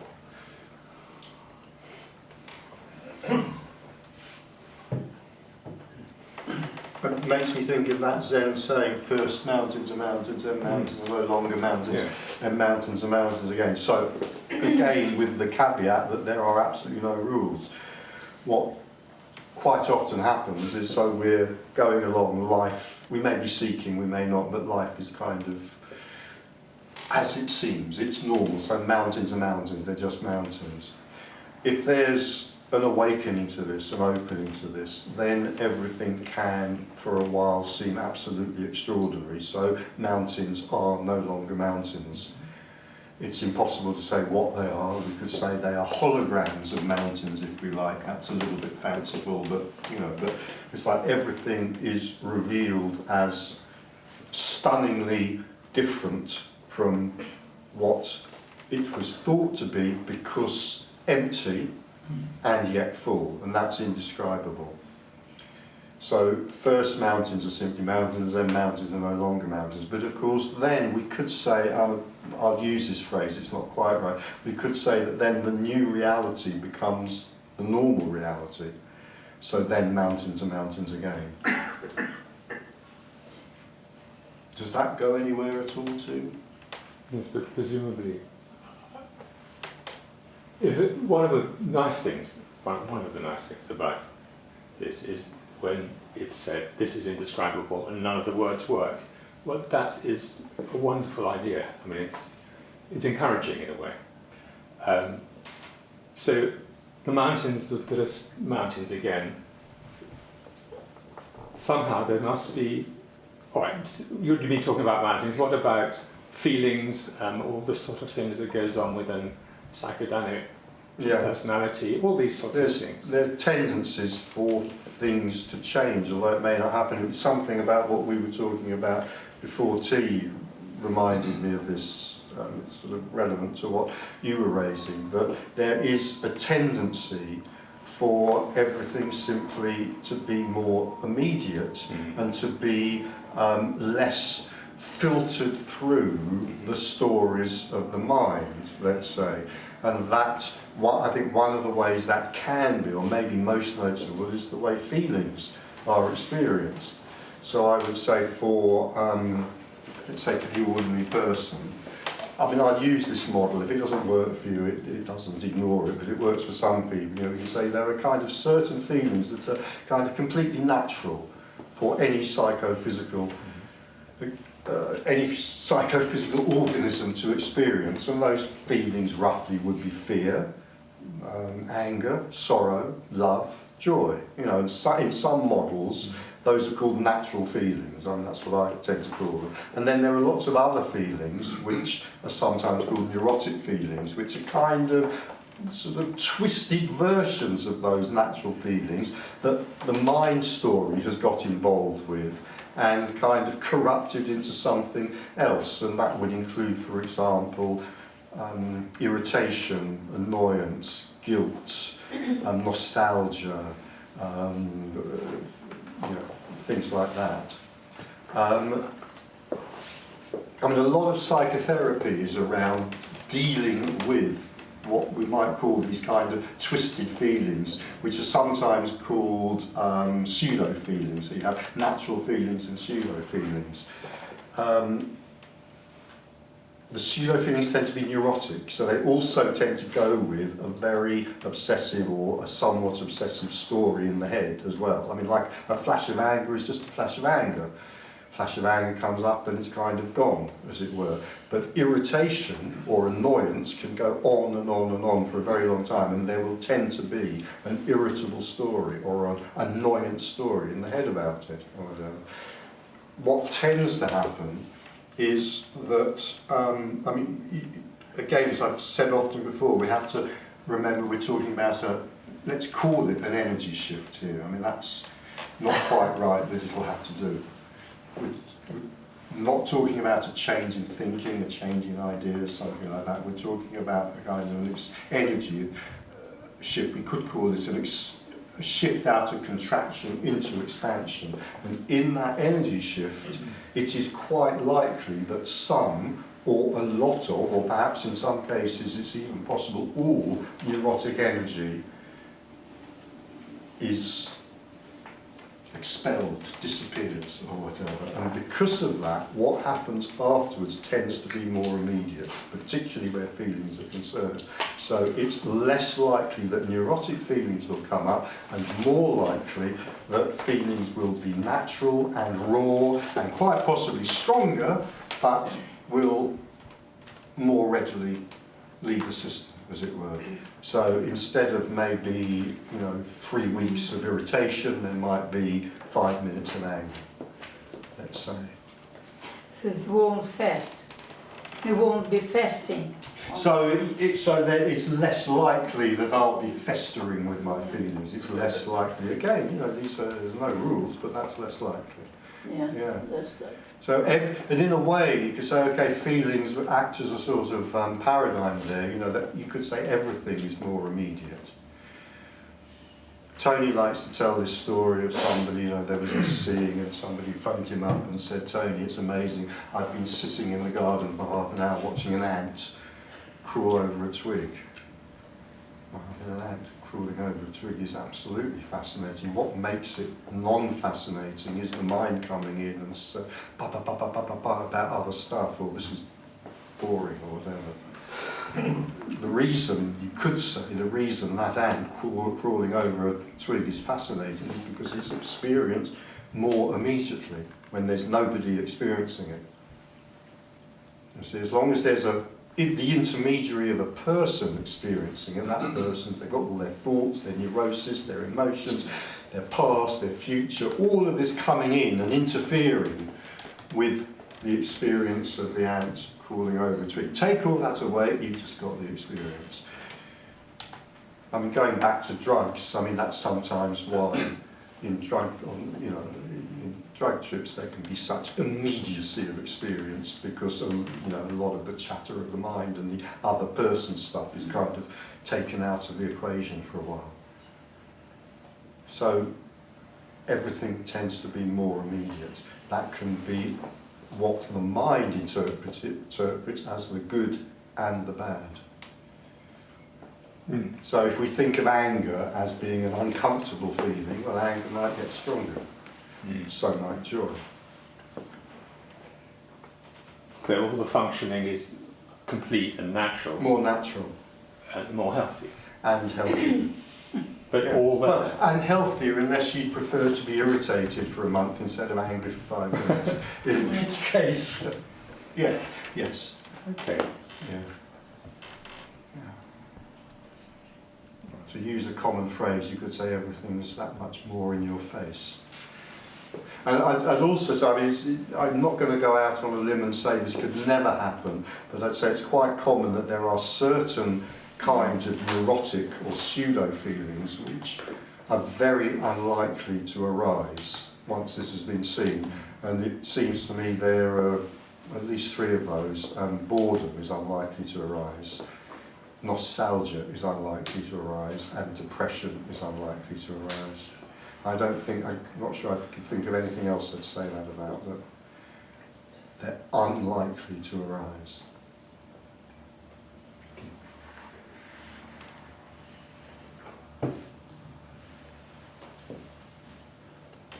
That makes it really appealing to a depressed person to focus on this and reading books and going to meetings. Yes. Yes, it can meditate. Do. Whatever, it can do. Yeah. Yeah. Or how it can seem. Oh, this is making me focus on this. I mean, what I'm saying sitting here is, of course, as always, well, that's just something that's happening. Yeah. So it may seem like I have a choice now to read books about non-duality. Actually, that's just arising. And if it arises as a kind of obsession, which it often can for a period of time, I think that's what Ramana Maharshi is talking about when he says your head's in the tiger's mouth. When that energy becomes so obsessive, we can't keep away from it. We can't keep away from the communication of this. And that can happen, yeah. But is that energy caused by the mind, or? It's unanswerable. All we can say is that energy arises. Well, I would say no, it's not caused by the mind. It's a great deal deeper than that. But as with all of these questions, there's no real answer to what causes it. Well, it just happens. It's like everything else. It just happens. And if we want to give a cause for it, all we can do is make some story up in the mind. Which is fine, doesn't matter if we want to have that. But it'll probably be wrong. And again, that doesn't matter either. No, I mean, one of the things about this, that we can't get this wrong. And we can't get it right, but we also can't get it wrong. So maybe we can relax. But you used to be a seeker? Absolutely, yeah. Yes. But there's no well, there's no person.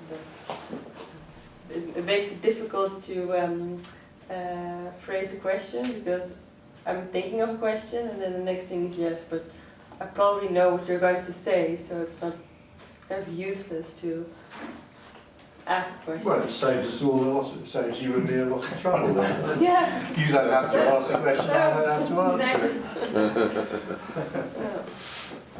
Yeah, I was a very dedicated seeker.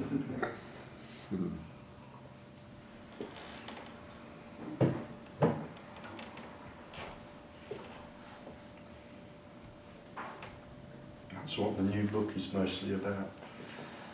Those adventures with gurus and teachers and things like that, yeah. And drugs and stuff, yeah. Well, it worked. Hmm? I said it worked.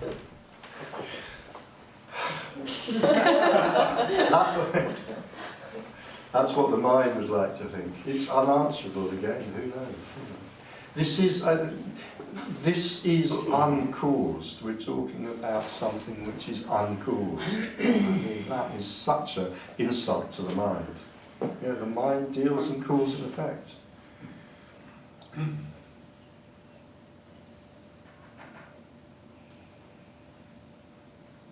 So the mind says, give me something, come on, give me something. I've come here, I've come all the way from Wimbledon or wherever it may be to sit here in this overheated room. Come on, give me something. Give me something for my money, not just a cup of tea. It's absolutely natural for the mind to want that. And there's nothing. There's nothing. There's no help. There's no possibility of help. We are in an absolutely hopeless case for this. What was that very early on? I've developed various mantras as we've gone on over the years. I think one of the first mantras was hopeless, helpless and meaningless, which arose out of a meeting with dear Nathan. Hopeless, helpless and meaningless. This is hopeless, we are helpless, it's all meaningless. Isn't that wonderful? That's what somebody said to me. Somebody came up, and I came out with that at a meeting of Nathan's, and somebody came up to me in the tea break and said, Richard, they said that's the most depressing thing I've ever heard anybody say. And I started apologising. I said, no, it was wonderful.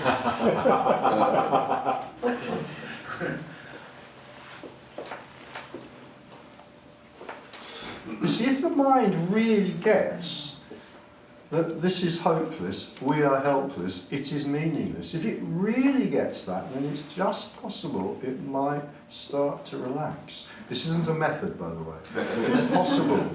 It's just a possible outcome. The mind might start to relax. And then we're closer to Buddhahood.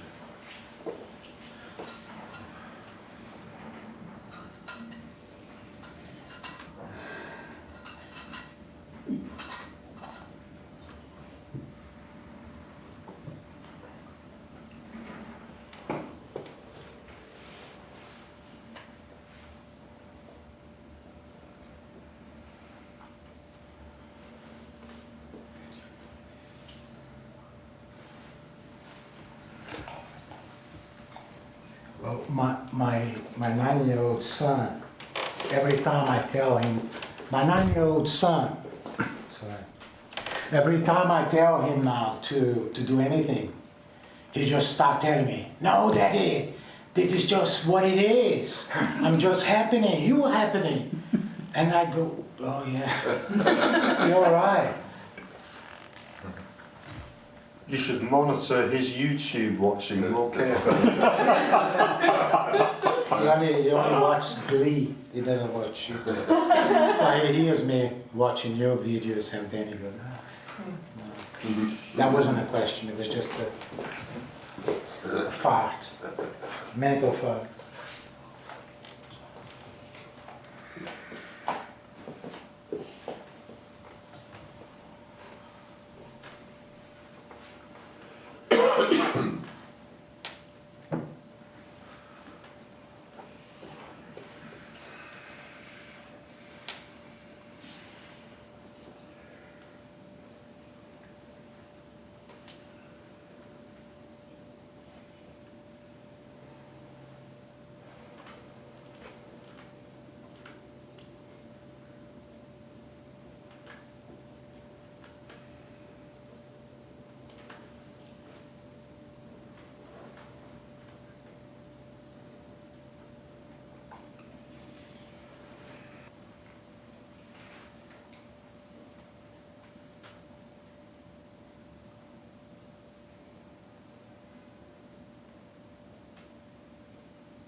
Can you say a little bit more about relating to other people? Like if someone says to you, "How are you?" What's your kind of response? I say, there is no one, and then they punch me in the teeth. Do you know what I mean? Like, nobody around me is kind of, knows anything about this or talking about this, so kind of having normal conversations with people, and even like, with my friends that I've known, like 25 years, 30 years, like, I find it difficult to know, kind of, I feel like I'm sort of leading a bit of a double life in a way. Feels like a bit like acting. I'm sort of going along with, conventional ways of talking, but then at the same time I kind of know this other sort of reality, really. So I find that quite difficult. I wondered what your experiences are of that. Well, I'd say it's a very common frustration. It's an extraordinarily common frustration. And even more so for people who live a long way from London and they can't even get to sort of meetings which have been convened specifically for this kind of insane person, so we can all feel at home.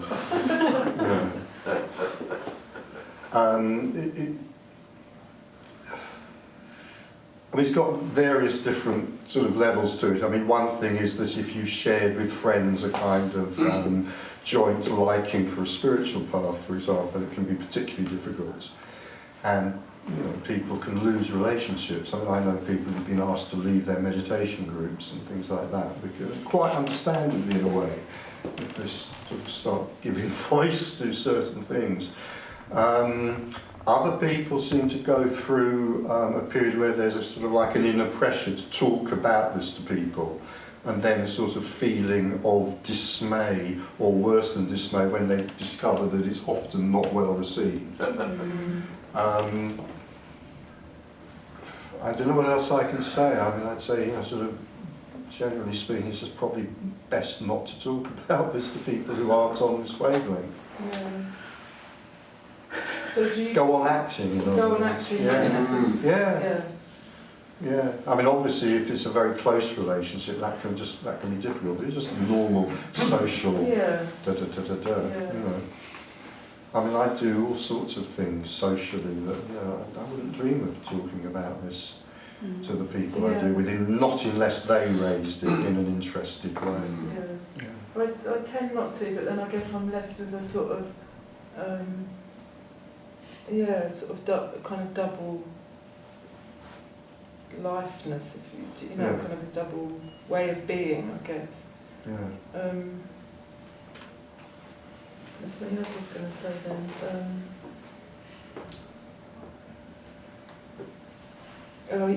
Also, and a kind of a sort of disinterest as well, like, sort of the way that I've previously, like with my friends and everything, I'm kind of not interested in the same sort of stuff anymore. And so there's a kind of, I guess, a bit of a isolation. Again, that's extremely common, particularly insofar as what we're interested in is, as it often is, fueled by some kind of meaningful endeavour. It could be, I mean, we might have a great group of friends with whom we are enthusiastically saving the planet, for example, and this is what binds us together. Or it might be advancing knowledge of our guru who is going to save the world, to people, and it's very binding. So if that begins to fall away, if that kind of interest, in this sort of meaningful endeavour falls away, it will be very difficult.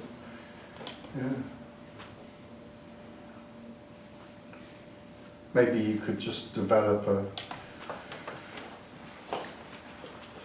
attitude of just being seen as a more laid back and relaxed person. Keep quiet. Hope they don't notice what's really going on with you. This is a great way to lose friends. It really is.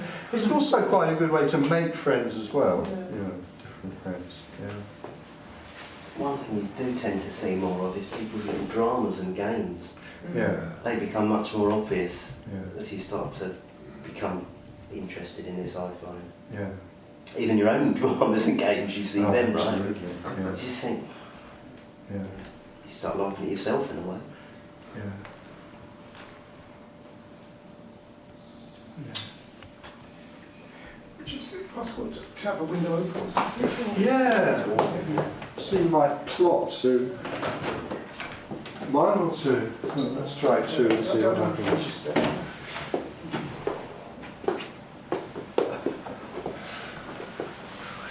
This does seem to, in some way, I don't really quite understand myself, it can bring about quite a leap forward in our psychological sophistication. Yeah.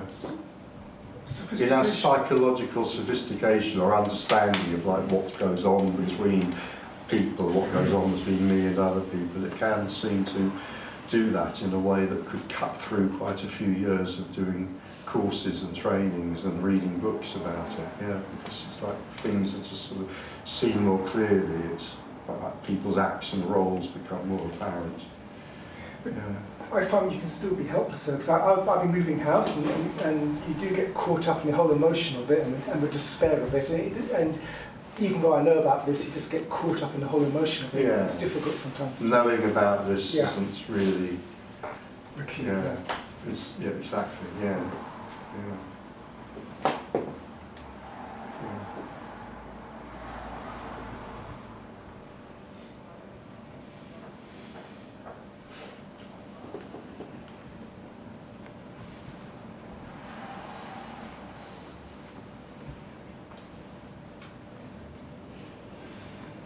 Hang out more in meetings like this, meet like-minded people. Yeah. As many of you know, I still go to Tony's meetings. I do more than go to Tony's meetings. I pour tea there. And I ask myself sometimes, why after all these years, do I still love going to those meetings? And I mean, this is very much a metaphor. It just came to me one day. I thought, well, it's my church. It's very much a metaphor. I mean, there are probably few people sit in chairs like this who are more anti-religious than I am. So I have to kind of grit my teeth even to use that metaphor. But nevertheless, I can see there's a sort of, it's a place that I can go where there'll be people who I don't have to explain all sorts of things to. Who won't regard me as completely bonkers.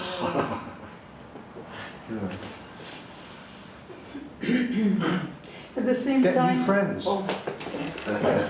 At the same time, if what happens here taken too seriously, and then these others are sort of there, then it starts.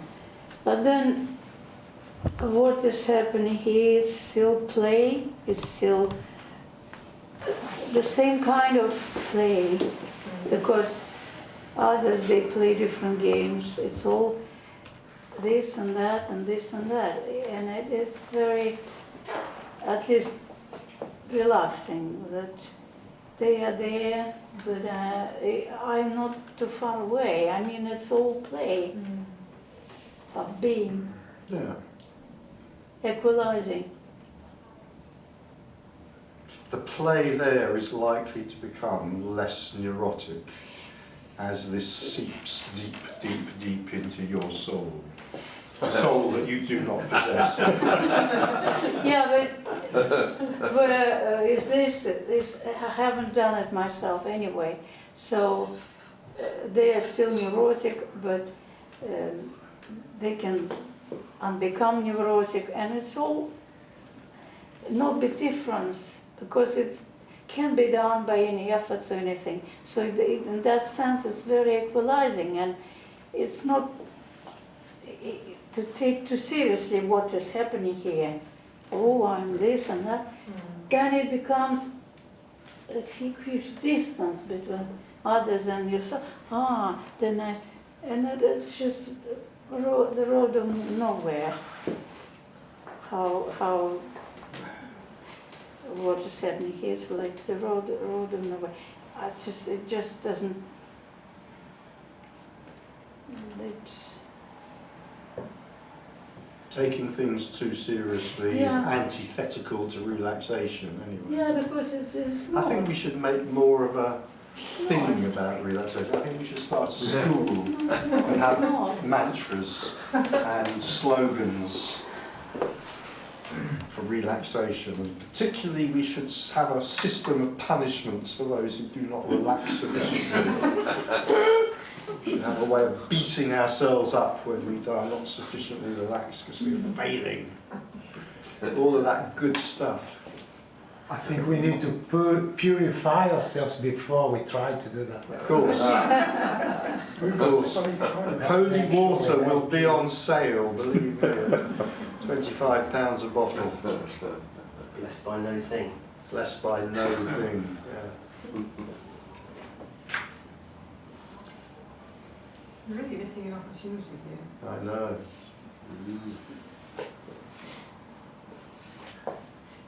Maybe it's about kind of relaxing more into not caring so much. You know, because Yeah, I've maybe. cared so much up until this point, you know, so driven and so kind of concerned about everything, and that's kind of all dropping away, and so maybe it's just kind of me getting used to that. It feels weird. Maybe it's just adjusting. Yeah. And that's just happening. If not caring so much is arising, that's just happening. And that tends quite probably to be more relaxing, not caring so much. That can be quite difficult with work, can't it? That?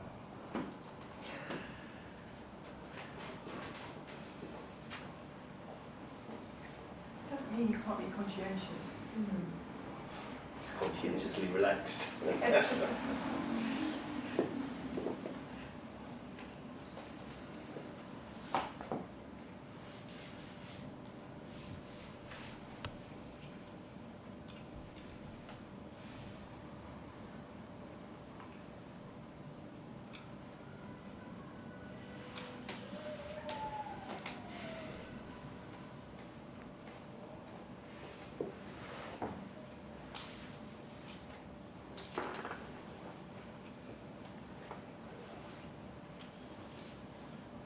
There might be something underneath when somebody else sort of, oh, they are like this, and then underneath probably they shouldn't be like that, because I'm not, and they shouldn't be, and that's a sort of irritation which makes it unbearable to engage with whatever they say, whatever you think it's nonsense, or you can't engage, because I don't engage with that anymore, but they are there, and it's happening in front of your eyes, your friends or your neighbors or your whoever it is in the bus, and it's if it's just when it seems like it's just happening, whatever they are in, whatever, then it's happening, something happening different here, and it's all happening, and it's just doesn't irritate anymore that much. Because then I don't want them to become different. It's just not up to me or to them. Well, I don't want to become too pompous in what I say, but you know, the thought that came to me as you were saying that is it's kind of like one way of putting that might be the kind of natural forgiveness arises, or there's more propensity to forgive arising. And I think a lot of the time, what happens with kind of moral precepts and schools of religion and schools of ethics and spiritual schools and things like that is that a great deal is made out of certain characteristics which we are encouraged to cultivate. One of them being forgiveness, right? Another one that comes, there's probably many of these, but one of them that comes to me is non-attachment. Or it's best to be non-attached. So we set out and we follow a school, maybe for many, many years, seeking to and training ourselves to become non-attached and more forgiving and da-da-da-da-da-da-da. But I would suggest that when this is seen, those kind of characteristics which we think of as somehow ethical, and therefore they have to be deliberately inculcated in this beast of a non-ethical being, actually they just turn out to be natural characteristics. You know, that when this is seen, it is likely that more acceptance will arise. There's nothing moral about that, there's nothing ethical about that, it's just a characteristic which is likely to happen. And the same, sticking with this rather pompous word, forgiveness, it's just like that, it's just likely to be, you know, less neurotic. I mean, irritation with people, for example. I mean, irritation. People may do things that make us angry, genuinely, but that kind of irritation, it's a kind of neurotic response.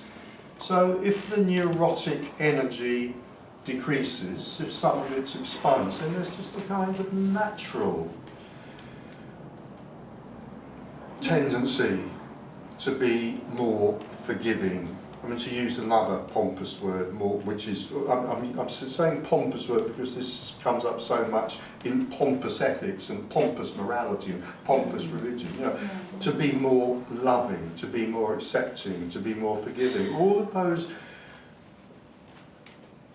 aspects of ourselves are likely or possibly may become more enhanced, stronger, simply with the dropping away of the neurotic self, or just the reduction in the amount of neurosis in the system when this is seen.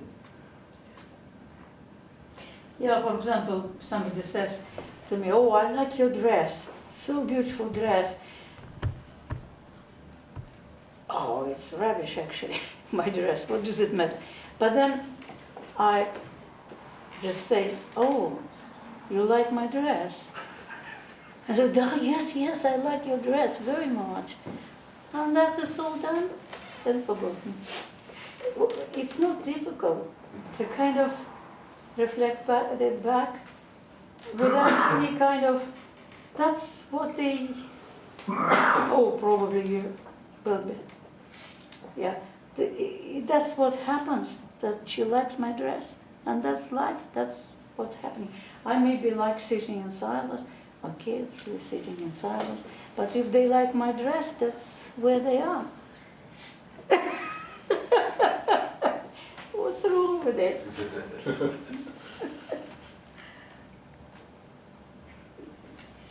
But one of the most challenging things about this, going back to what I was saying a minute or two ago, is that in a sense this does overthrow all moral and ethical systems. I mean, it does. I mean, just take the one simple thing that I threw in fairly early on when we started. You know, forget about free will. Forget about it. Forget about choice, responsibility in that sense. I mean, that alone overthrows ethics. Renders 95% of philosophy redundant. It's a bit alarming to some people. Going back to what you said, I mean, if you truly see that or believe that or know that, you can't blame somebody. So if somebody's annoying you or doing something particularly unpleasant, if you truly embody the fact that there's no free will and choice, you can't blame them or feel bad about them. All you can really do is be compassionate and understanding and towards yourself. So in a way, ill feeling just has to fall away if you truly see that as an absolute truth. Right? So again, you've got another thing there, compassion, which we are encouraged to develop sort of as a moral precept, ethical precept, spiritual, religious precept, whatever. It is good to be compassionate, da da da da da. And again, we can kind of, in a way, dismiss that. You know, compassion arises or it does not arise, just like everything else. But as you're saying, you know, if there's a seeing from this perspective, that's not a good sentence, and I wish I hadn't said it, but I have said it, so we'll have to. If there is a seeing from this perspective, forgive me for such heresy. It's just more likely that that would arise. It's more likely it would arise. Yeah.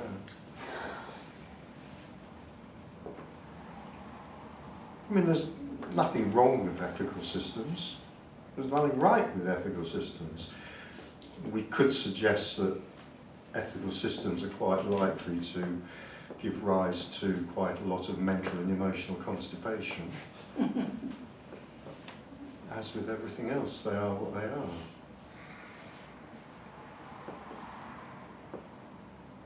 But yeah, compassion arises or it doesn't. Forgiveness arises or it doesn't. Attachment arises or it doesn't.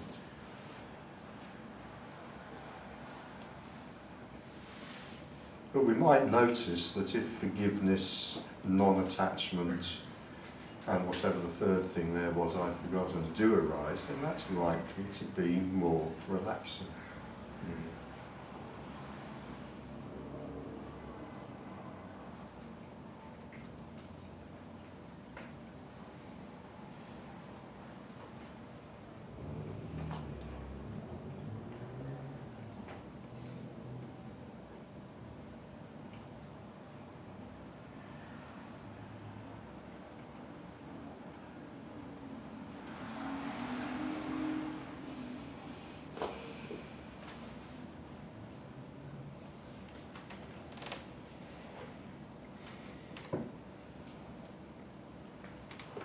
It's difficult to take a view on anything, really.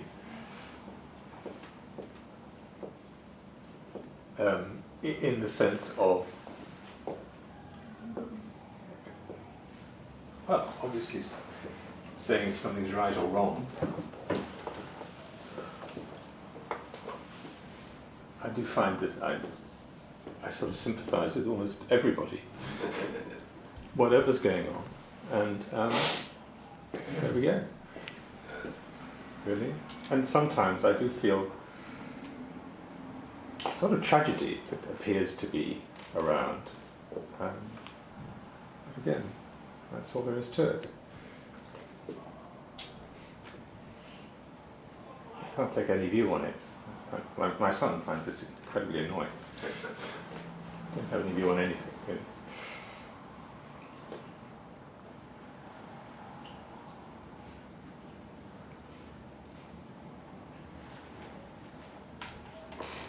Not even Brexit. Pardon? Not even Brexit. Well, now you're talking. Well, at least I have two views. I mean, there tends to be a very strong tendency in the conditioned mind of the person, conditioned by, in the story of history, thousands of years of religions, ethical systems, moralities, that without that, everything will fall apart into violence and bloody chaos. No matter how bleeding obvious it is, both that without it, that doesn't necessarily happen, and with it, it still happens. But the classic cases, and I know, I mean, for those of you who come to these talks regularly, I've referred to this often, but just once more, I was giving a talk and somebody was sort of sitting in the front row, actually a friend of mine, and after listening to the introduction, she said, so what you're saying is I can go out and murder people on the street. So this is kind of what the mind does with this. Oh, there's no right, there's no wrong, there's no morality, there's no ethics. So you're saying it's okay for me to go out and murder someone on the street. Well, that is a hell of a jump from there is no person to, oh, well, what that means is I am a person who can go and murder people on the street. I mean, there's this kind of wonderful, surreal absurdity about that. But, this friend of mine is not the only person that's put that to me, and I've heard it put to other people. But kind of the wonderful thing about this experience, the fact I'm saying it was a friend of mine rather than just a random member of the audience who, for all I knew, like any of you here, might have been, you know, a mass murderer. Who knows? You know, I mean, I knew this person quite well, and she seemed to me fundamentally fairly unlikely to be a mass murderer. You know, she was sort of gentle, intelligent, loving soul who worked in a healthy profession. But the mindset, okay, so the thing that stops me from being a rampaging monster is this thing called morality.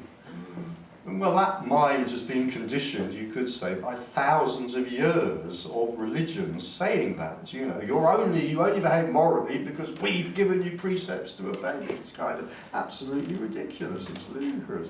I couldn't imagine anyone less likely to go and murder people on the streets. You know. So, murder does sometimes happen, of course. But that's what the mind is likely to turn us into if it's while it's resisting it. While it's resisting it. I feel daily confused by this thing. Like in one hand, I know this is what happens. I'm not doing anything. I'm being done by the universe or life or whatever. And on the other hand, you have to do things like in the morning, I have to coerce my children to do things, and they will shout at me, you know, big. It's like a Third World War before leaving for school in the morning. Who has little children know what I'm talking about. So, but I have to coerce them, and I feel, well, yeah, I know it's all ridiculous, but I have to take you out of the house now, and I have to sometimes I have to physically move them. And so I wonder, what is this realization when it happens to someone, and let's say the guy has this realization that this is all there is, and his job is to be like a torturer. And so how go for an extreme, that's it. Let's have the extreme. What's the question? Yeah, I wonder, can you still have this realization and you still do horrible things in life? Because this is what your apparent self is doing, this is what your apparent job is. You know, you are a torturer, and I'm going to say a few things to that. Right, firstly I'm going to start by, take this in any order you like. Firstly I'm going to say that anything can happen, there are no rules here. Secondly I'm going to say, of course this is what the mind loves to do, you know, go for the most extreme case. It's like my friend saying, so what you're saying is that I can go out and murder people on the streets. No, that isn't what I'm saying. And the third thing that I feel like saying is, can I sell you a parenting course, perhaps? I was going to ask you, non-duality and parenting, do you know anything? Well, maybe we've got, maybe, I mean, it's pretty much past time, now we're going to have to close, but maybe someone could go away and think about how we, believe the word is monetize these two ideas, but possibly it's just occurred to me, combine them, roll them up into one great idea, the non-duality dating agency, which may well indeed then lead to a need for a non-duality parenting course. How about that? I'm going to end it there and invite you all to think about that till next time. I think the strapline for the dating agency has to be, now you can find the one. Now you can. Yeah. Okay, thank you for being here, guys. Thank you.